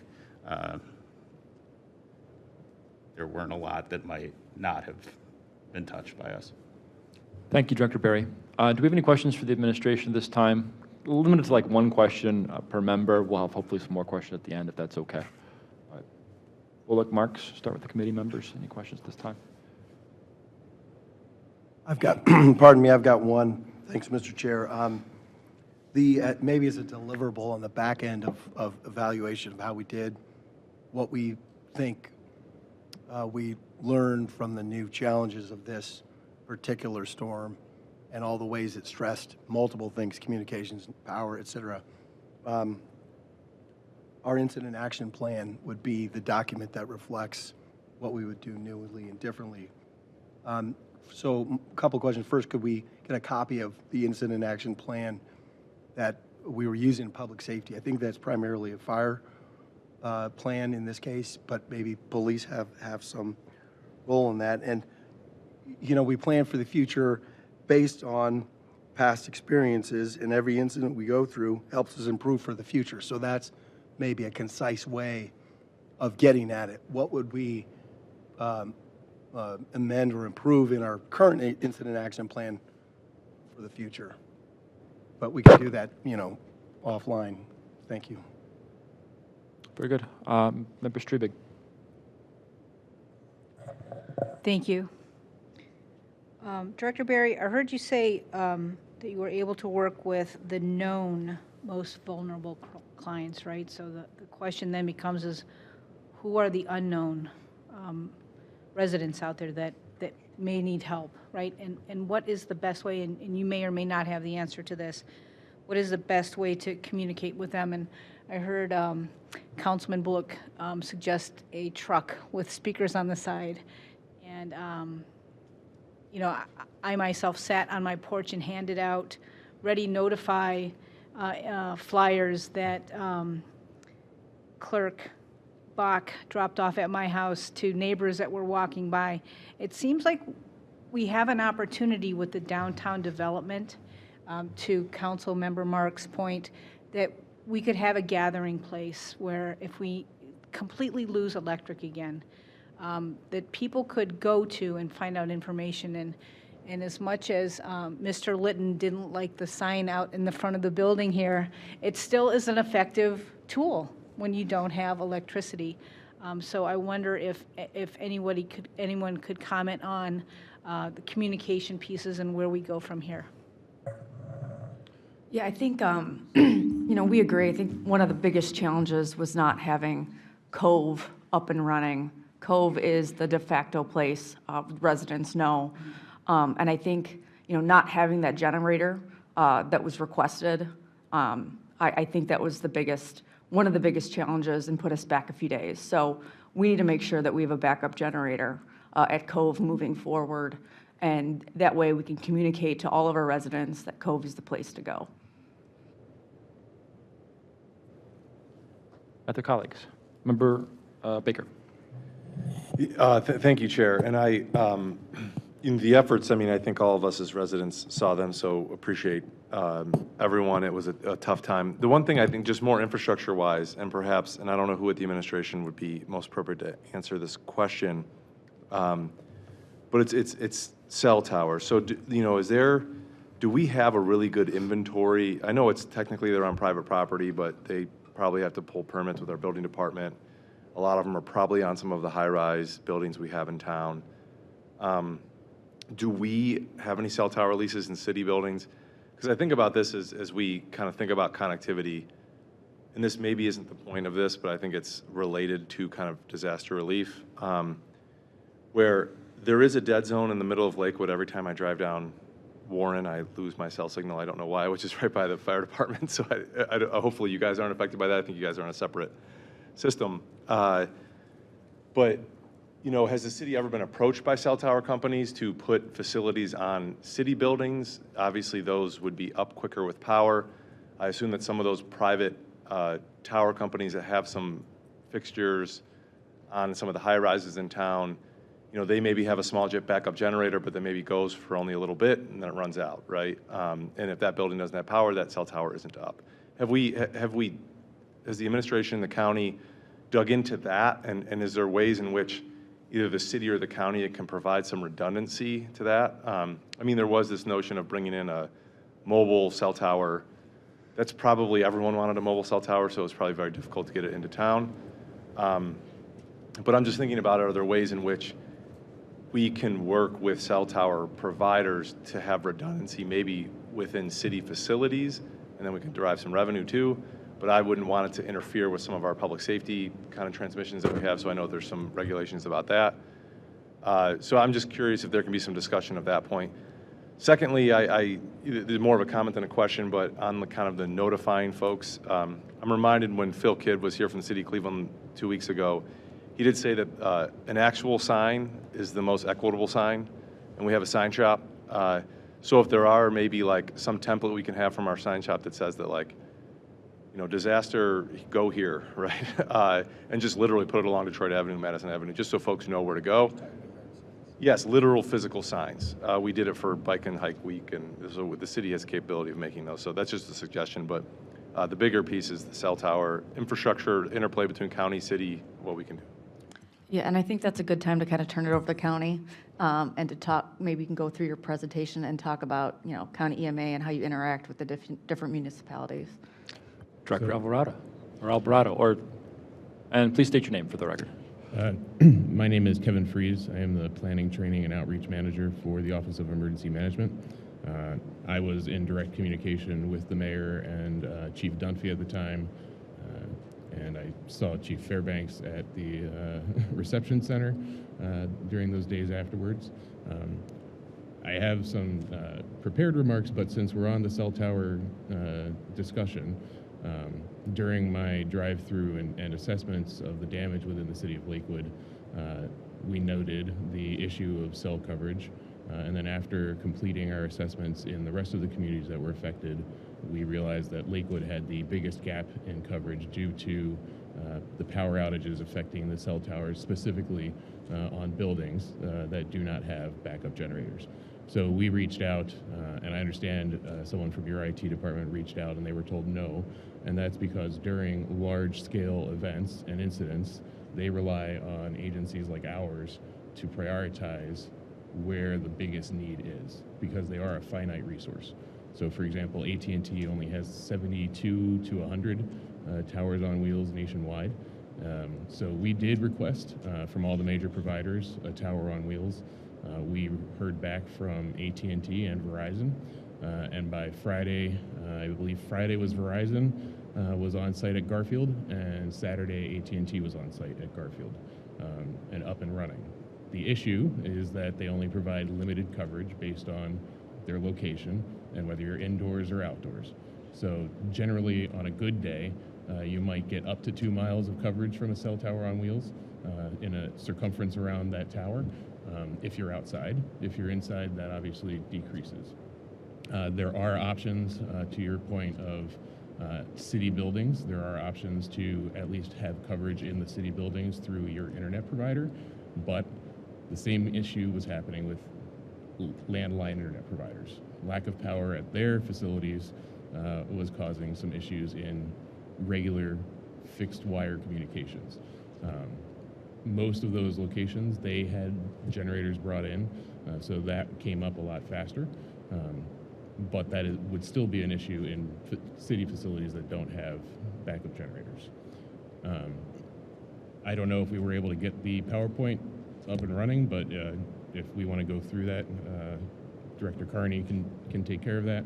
Yeah, I don't think we'll have the visual, but feel free to. All right, so I'll give an overview, sir. Yeah. Emergency management, we work prior to, during, and after disasters. In that sense, we've been in Lakewood many times for Lakewood Alive and other events to provide preparedness information, outreach materials, and things of that nature. Leading up to major storms, the National Weather Service will issue public safety decision-making assistive notices in terms of timing of the storm, the severity, what the expectations are. We then share that out with every fire chief, police chief, service director in the county so that they can anticipate and make any staffing changes that they need. Once a storm actually hits, we then normally, depending on the severity, will reach out to the mayors and the service directors for what their needs are and what the impact is. So after we were in conversation on the 6th in the evening with the mayor and chief, we then realized that we needed to come out and do damage assessments in multiple communities, including Lakewood. So we start by asking for a list of calls for service, and we got that from the fire department. And then we went out and did what we call a windshield damage assessment, where we're driving through the areas that are impacted to see what the level of damage is to the homes and businesses. And there's two programs that we're really working through at the federal level and state level. There's individual assistance, which is for home residences, so residents and businesses, and that's based on the level of damage to the property, whether it be from flooding or wind damage. And then there's what's called public assistance, which is for the actual local governments to try and recover some of the expenses that were spent on the response and recovery. So we were doing those damage assessments on the day after, and then once we were told of additional locations that might have sustained damage, we came back out and assessed those as well. Thankfully, no one died during the storm or was majorly injured. And fortunately, not a lot of homes suffered what FEMA qualifies as major damage or destruction. It takes foundation walls to be impacted, or trusses in your roof to be considered major damage, which counts towards our threshold of number of properties that are damaged to get through that process. On the public assistance side, it's a per capita amount. It's in the $4 range per person. So we did meet that for the state, for the state's requirements for state disaster recovery program, which the administration is working through Ohio EMA and our office to submit the documentation that's required. However, statewide, we did not meet the capita for federal assistance. So that's why the governor authorized the state disaster relief program. Following that, we also received some resource requests from the city of Lakewood for generator support and other items that we were able to coordinate with the Red Cross for some of those things. And then in terms of the generators, we were going back and forth trying to determine what size generator, whether or not the buildings that needed the generator have hookups and connections that can easily connect, or if they were able to then connect it directly into their electrical panels, what have you. Unfortunately, the property managers were either unsure of the capacity that was needed for a backup generator, or they were not able to connect. So if a building has a pre-existing emergency backup generator, it is a lot easier to connect into that versus a brand new connection. And as you can imagine, there were a lot of electrical issues during the storm, so the electrical companies, the contractors, were kind of shying away from any new installations of generators for facilities.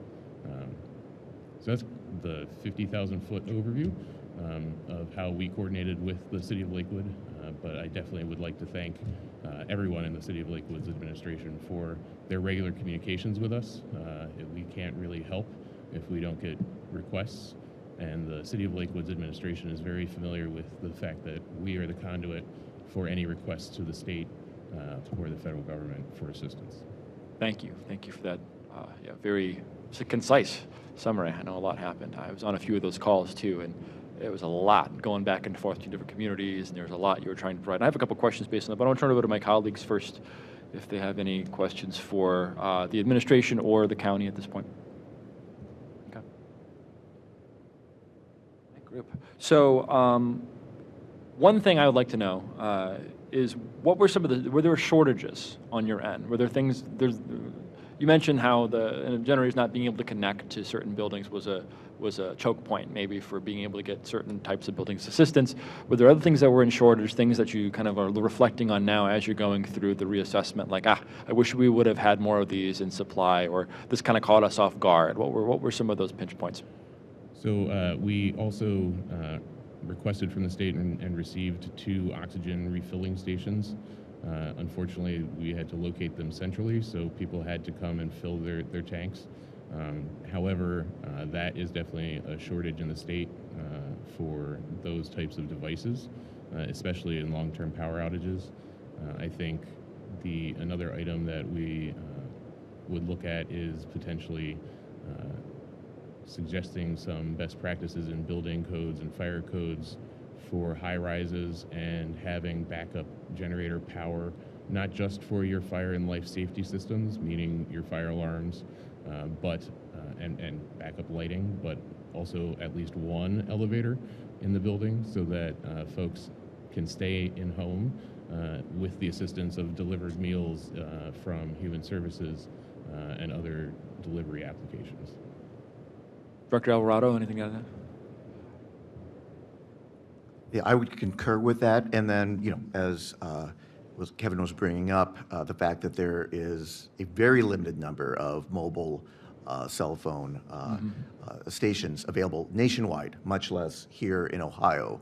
That's kind of a sin, and that's something that is something that perhaps together we push for that at both the state level and really bring folks to account to say, how do we make sure that there are more of these available, because we're not going to be able to push up against the tide of increased or rather decreased landline usage. So how do we make sure that we've got that redundancy of systems that's available? And that's not something that can be done by any one particular city or even by the county, but that's something that has to be pushed on a broader level. Mr. Bullock. Thank you. Those are great comments. And that, Mr. Alvarado, that's exactly the kind of, also another outcome I'm hoping for. If we think together, okay, here's a gap in the current system for various reasons, but we see the need and the value, then let's go to bat for it. Part of me thinks, should the city own one or more towers on wheels? That may be price prohibitive, but I don't really know.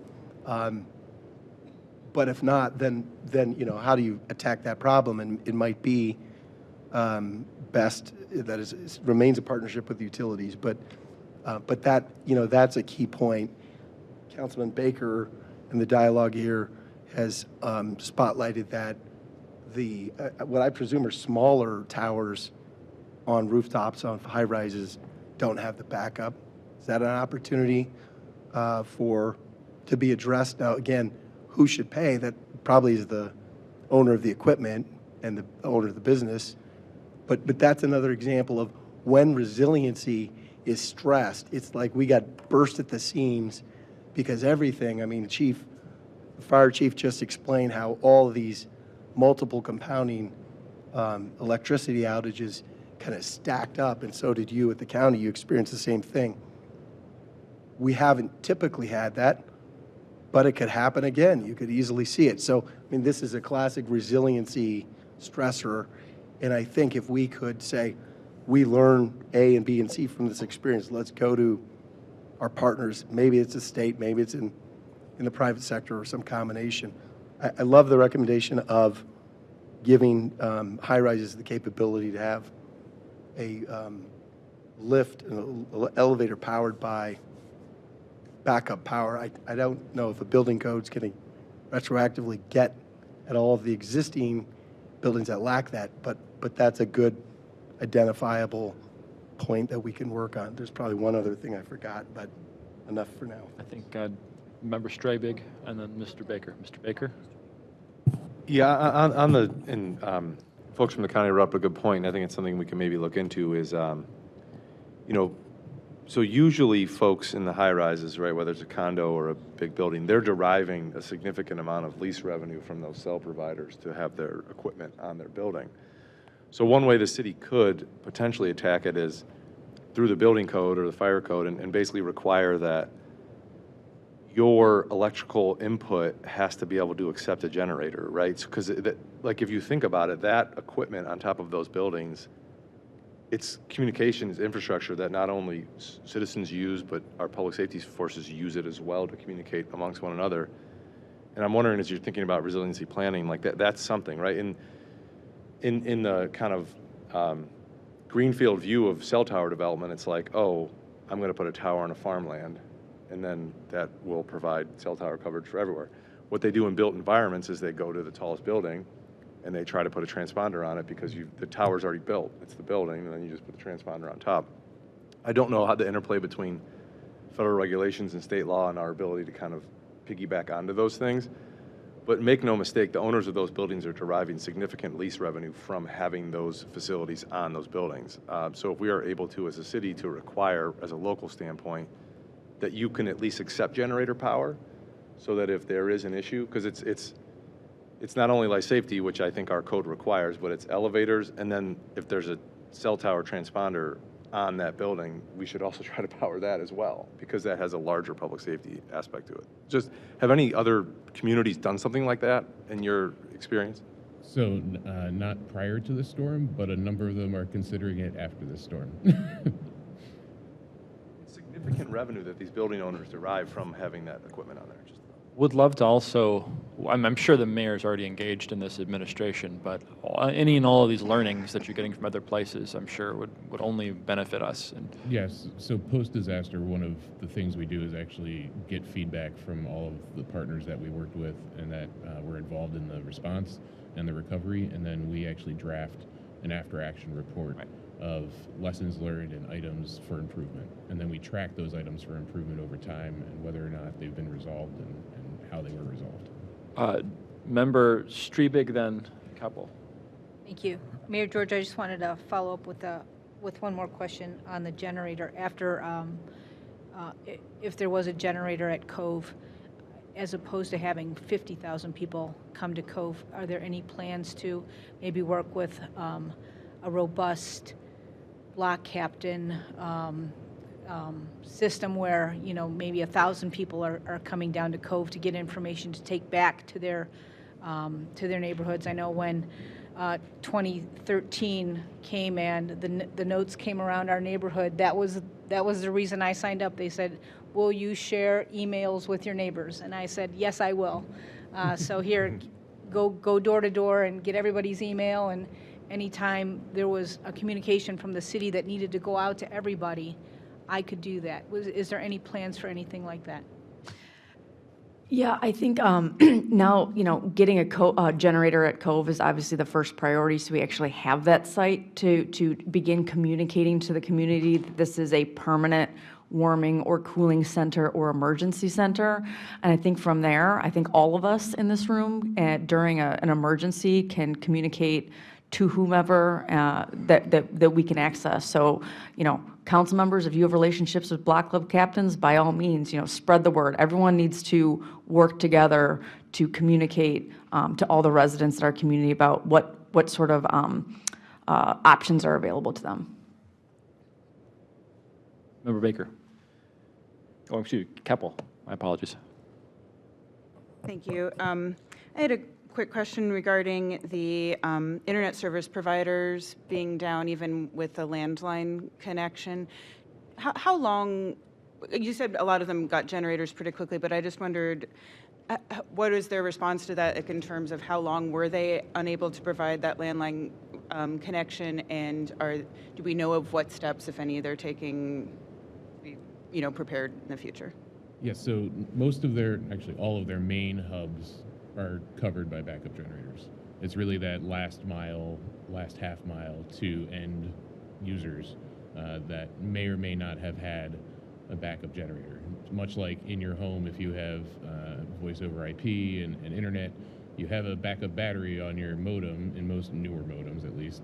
But once that dies, even then you're still not going to have internet, right? So there was that issue, and then also the issue of those last smaller transmission nodes that weren't covered. So it was a limited outage. It wasn't significant, but it was an outage. So, and I can't speak to the exact amount of time. Unfortunately, that was one of the lower priorities for me to track. I'm just, so I appreciate, and I just want to thank everyone for having this conversation with us. I think, you know, and I'm sure this was said at the beginning, but, you know, I come to this with the spirit of, one, with a tremendous amount of gratitude for everyone's hard work during this time. And, you know, we saw it right away, the response to the storm. So I appreciate that, as well as the intention being to learn together and, you know, always after action, sort of like, what can we do? What can we learn? How can we improve? So I appreciate everyone having that spirit. And in terms of resiliency, you know, as we, I think we're all asking these questions so that we can participate in future solutions. So things like building code, budgetary items, that sort of thing. So like, there's short-term solutions, there's long-term solutions. If we're looking at, we've talked about, like with the generator cove, I know that was originally budgeted and then we had to replace the roof, and so then that came off, and then we thought we'd use ARPA funds, and then we couldn't use ARPA funds, and it was like, so, it always comes back to, we looked at doing a resiliency hub so we could have solar-powered electric batteries so it wouldn't be going, and then we couldn't use ARPA money for that either, so now here we are again. So we always come back to these conversations trying to figure it out, thinking about fiber, like if we have the Wi-Fi at the parks, but if we can't get the fiber to the park because the provider can't get it there, then we can't push it out to the residents. So where there are opportunities for us to take action, we want to do that. Where it's beyond our scope, we want to push our state representatives and our federal representatives to help us with that. So trying to identify where we can directly take action, where we can be supportive, and where we can advocate. So I appreciate everyone providing this backup. Yeah, I think that's actually a good note to end our portion of this on in terms of follow-ups. Thank you, President Keppel, for organizing our thoughts there. But I do want to leave it open. We have a few minutes left. We have a couple members of the community here. Kind of going in more or less a random order. I know Mark and Whitney, you guys came early and you're really interested in this topic. If you have some thoughts, you're welcome to come to the microphone and share your perspective. You're both residents and business owners here. I think it's a different perspective than has been shared so far. So would love to, anything you want to say, you could take about 2 minutes, and then Allison, you can round us out after this with a Westerly discussion. And make sure the mic is on. It's got to be green. If it's not, push the little button that it can. And state your name and who you are. Whitney Callahan. I live on 13885 Edgewater Drive. I also own In the Doghouse on West 117th. Hi, Mark Callahan, 13885 Edgewater Drive as well. Thanks. So first of all, thank you very much to our first responders and to all of the utility workers that helped restore the power. We were very grateful for it. It was painful and it was long, I will say. And I felt personally like Cove took a long time. And I'm really grateful to hear, and part of why we wanted to come here was because I was so frustrated, and Cindy, you heard all about it, and I'm sorry, but I wanted to hear why we were not more prepared. And I agree with the councilman that we need to work on our infrastructure here as a community, because this is only going to happen more, whether that is backup generators to cell towers or backup generators to warming stations that we own and we don't have to borrow from other states. And it is a small percentage of our annual budget to do that, and we have to do it. Yeah, and I can just comment to that right now. It was requested by the administration to have a generator, and it was turned down by City Council. That is incorrect. That is absolutely incorrect. We passed can it watch in the the budgets. capital budget. We can talk to I the- co-sponsored it with your Human Services Director. I co-sponsored it. And we passed the sustainability, we passed the resiliency hub that would have provided power. So it was passed. Resiliency hub. And then which would have provided power, and met the same goal. So we did pass it. We were using ARPA money, and then the administration told us that we were no longer allowed to use ARPA money for that. No, the federal government told us we couldn't, not the administration. The federal government told us we could not use ARPA dollars for that. So you agree that the administration told us that the federal government said we couldn't use ARPA money? The attorneys who reviewed the guidelines of what you can use ARPA dollars for, our law director can chime in, but we can watch the December budget hearings where we requested. Where we approved the resiliency hub that would have provided power, and then the federal money that we allocated was pulled back from that ability to use. So it's incorrect to say that City Council stood in the way of providing power for Cove. I just want to get that clarified. The federal government said that we could not use ARPA dollars for that. Well, despite the argument of how, what, when, or why, hindsight is 20/20, and we need to move forward. So it really does not matter who declined to approve the money. But as we move forward, and as this happens again, we need to put aside the money. And I'm glad to hear that's happening. I do think when you talk to business owners, be careful about pushing all of the responsibility on them. Perhaps there's grant money to help create some of the backup generators for those companies to have on those roofs, because it is not only a business priority, it's a public safety priority. So you have to balance that. It's not, as a business owner, it's not always fair to me. I understand, and I am putting generators on my buildings and my home because it happens too much in our community, especially when you live along the lakeshore. And I'm fortunate that I can do that, but not everybody can, especially coming out of this economy. One thing I haven't heard anybody discuss is the prioritization of turning on the power in our community. It was very interesting and very spotty. We did not have one grocery store open. We did not have one gas station open. And that's a problem. I had to borrow a generator from Worcester for my business and portable AC units, giant big AC units, because thank God it was temperate. But if it was colder or hotter, I have living creatures in my building. That's my responsibility. But I had to fill up my generator with gas because it was not hooked up at that time to natural gas. It was a portable generator. Well, I had to go outside of our city to do that, and I can do that. But not everybody can do that. Not everybody can go to other cities to get water or food or whatever they need to do. I think that some prioritization to commercial districts as well as to high rises as far as turning on the power should have been considered. Sure. Thank you. Anything else? Mark, do you have anything to share? Yeah, just a quick comment. Sure. I would encourage the city to work with us, work with business owners, especially if we do put a generator on the building, which we're planning for next year. You mentioned cell service. I'd love to put a cell tower on my building and lease out and get all that high revenue you're talking about today. Especially I got backup power. So I would encourage you, work with us, work with Giant Eagle, who can bring in reefer trucks with pallets full of water. I'm thrilled that you guys are doing this. I'd also encourage you, on the anniversary of this every year, make an effort to just talk about this topic, because as you know, over time, it's human nature. We all forget. We keep forgetting about it. We're like, the power's on, the power's on, the power's on. So I'd implore you to just once a year review this topic. And thanks for the county and everybody come together. And again, thank you for what you guys do as well. So thank you both. I'll speak for myself. One of the questions that I have that we wouldn't be able to answer here without the utilities, I think Member Bullock brought this up, is that prioritization of who gets power when. And we need to make sure that we always prioritize our vulnerable communities. And I think the business community could have a huge impact on that. Like you said, grocery stores being open. I didn't have power. I had COVID. I was in bed the first 3 days of this. Nor did I have cell service. And my garage door was also, my GAR was inaccessible. So if I didn't have some food in my fridge, I don't know what, like, my wife and I both sick would have done. Mark's was closed, right, for 3 days, 4 days.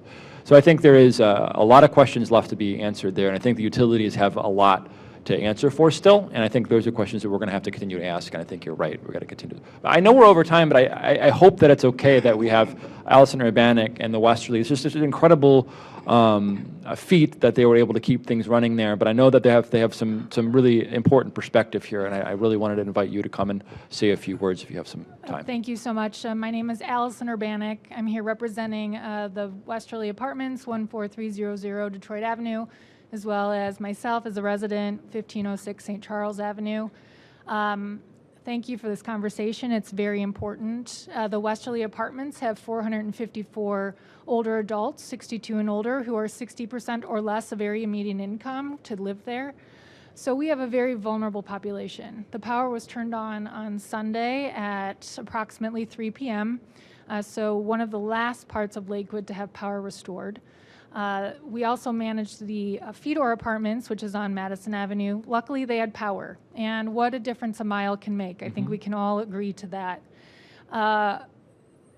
I call it the crisis. It was a complete crisis. It was trying to figure out how to feed people, how to keep people with their medicines and oxygen, and how to charge electric wheelchairs, and how to make sure that we could do well checks on 454 people when we had one working elevator in each building, which we were fortunate. We had one working elevator in every building, and you would have thought we were in the Ritz-Carlton.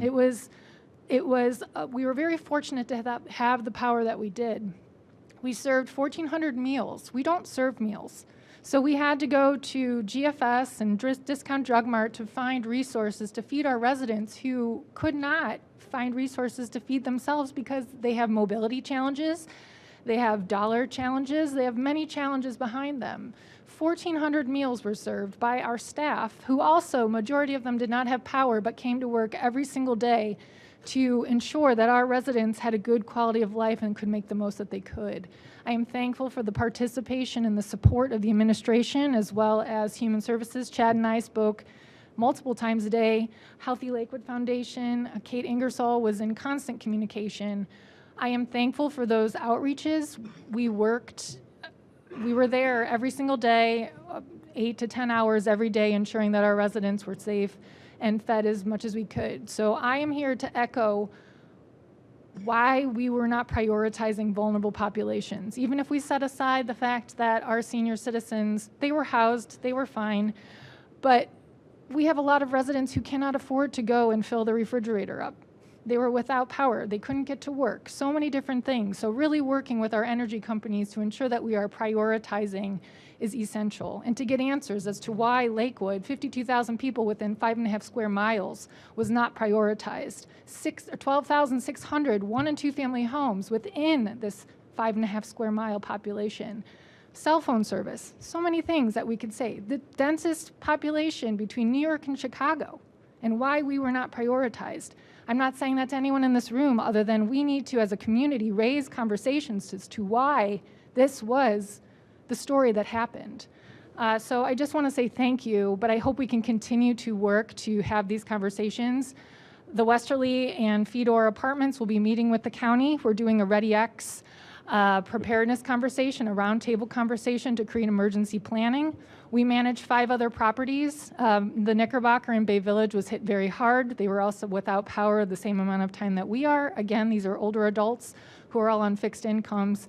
And so we at LSC or Barton Communities are taking emergency preparedness very seriously, and we are looking forward to continued conversations to ensure that when this does happen, because it will happen again, that we are prepared and we can do even better than what we did before. So thank you very much. Before you sit down, Allison, are there questions that you feel are important right now to discuss, or things that you'd want? The fact that you're working with the county and we're coming up with this after action reports and things, but are there anything that we should air here? I just want to say we need to prioritize the buildings that do not have generators. There's several buildings, I'm not going to name them, but the fact that residents could not get out of their apartments safely without the help of emergency services, that is something that we really need to look into as to why. I understand building code, aging buildings, infrastructure. You know me, you know I love older buildings. But we need to really bring that to the front of the surface, that we had probably, 1,000 residents in high-rise buildings that could not get out, number one. And then again, addressing why our vulnerable populations did not get energy sooner than they did. Understood. Thank you. Thank you. I know you're going to kill me, but Ian, do you want to come and speak, and then maybe we'll let the county respond after that. I know we're way over time, but this is really important stuff. Thank you. I'll be brief. Thank you very much. Good evening, everyone. Ian Andrews, Executive Director at Lakewood Alive, 12850 Detroit Avenue. Just very briefly, I simply just wanted to speak to the response, the way that we interacted. We're right across the street. We don't have a basement, so as soon as the alarm went off, checked the radar, came over to planning development. This is where we sheltered here at City Hall. The entire staff, no one had power at their homes yet. As the chief said, they all came to work. Same with Allison. They all showed up. We have a snow shoveling list. Allison knows this very well. These are some of our most vulnerable residents. These are the folks that we're shoveling snow for every year with our volunteers because they have no family, no friends, no access. We don't have any communication. We couldn't communicate with one another. We actually moved our office temporarily up to the screw factory to a space where they did have power, used that as a command center, started meeting, having staff meetings constantly. It was like COVID all over again. But we went out, we were door knocking on every single one of those houses to check on them, to make sure that they were okay, to see what they needed. And most of them were doing okay, but then we stayed after it and we kept going out and kept checking on them. We then received, unsolicited, a very generous donation from Cox Communications to say, do with this as you need for your team and for your community. We then set aside a little bit of grocery money for some of our staff as their groceries were rotting, but the majority then went to those folks. And so through door knocking, we were able to serve and provide gift cards, and some were very gracious. They said, no, I'm gonna be okay, as their food was rotting, but they refused it. But to be able to help over 35 different households, about 120 different people, to make sure that they at least had $100 worth of gift cards to get the food, we still got to get them to the store. So there's a lot of inherent problems there. The other piece on the small business side, oh, by the way, and we were constantly then communicating that list with Chad and his team to make sure we weren't overlapping, and somehow we weren't, which was fantastic. So the communication was great. So we hit a lot of people. On the small business side of the shop, I was going out and trying to talk with, when we could message, we would message and actually talk to business owners to find out what they were suffering from. They were losing all their inventory. Everything was being thrown away. The ones that were fortunate enough to have backup facilities like Aladdin's or Melt to be able to take them off-site, tens and tens of thousands of dollars were lost. We then were able to report that to the new finance director, who was working on completing the application to the federal government to hit that threshold and getting that data and getting it to her. While we weren't successful, I'm at least pleased we were able to show that we were advocating for them and trying to help out. So it was a collective response. It was a coordinated response. I think we can certainly all do better. But I'll tell you, being across the street, we could walk right over here. And so we were able to have those conversations in real time as this was happening when I saw you the one time. So real quick, same thing I asked Allison, takeaways or questions appropriate for this? I mean, I'll tell you, more is coming.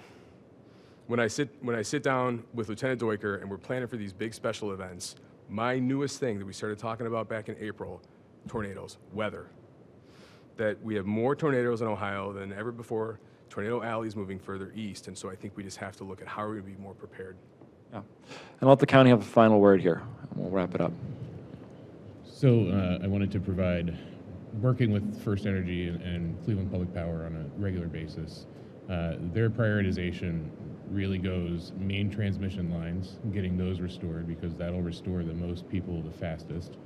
And then there are critical infrastructure like hospitals, nursing homes with folks that are on ventilators that need to be restored. Then your first responder services to make sure that they're able to still respond to fires and calls for service. And then it comes down to the largest amount of customers impacted in a specific area. There is what's called a priority restoration list that every power company maintains.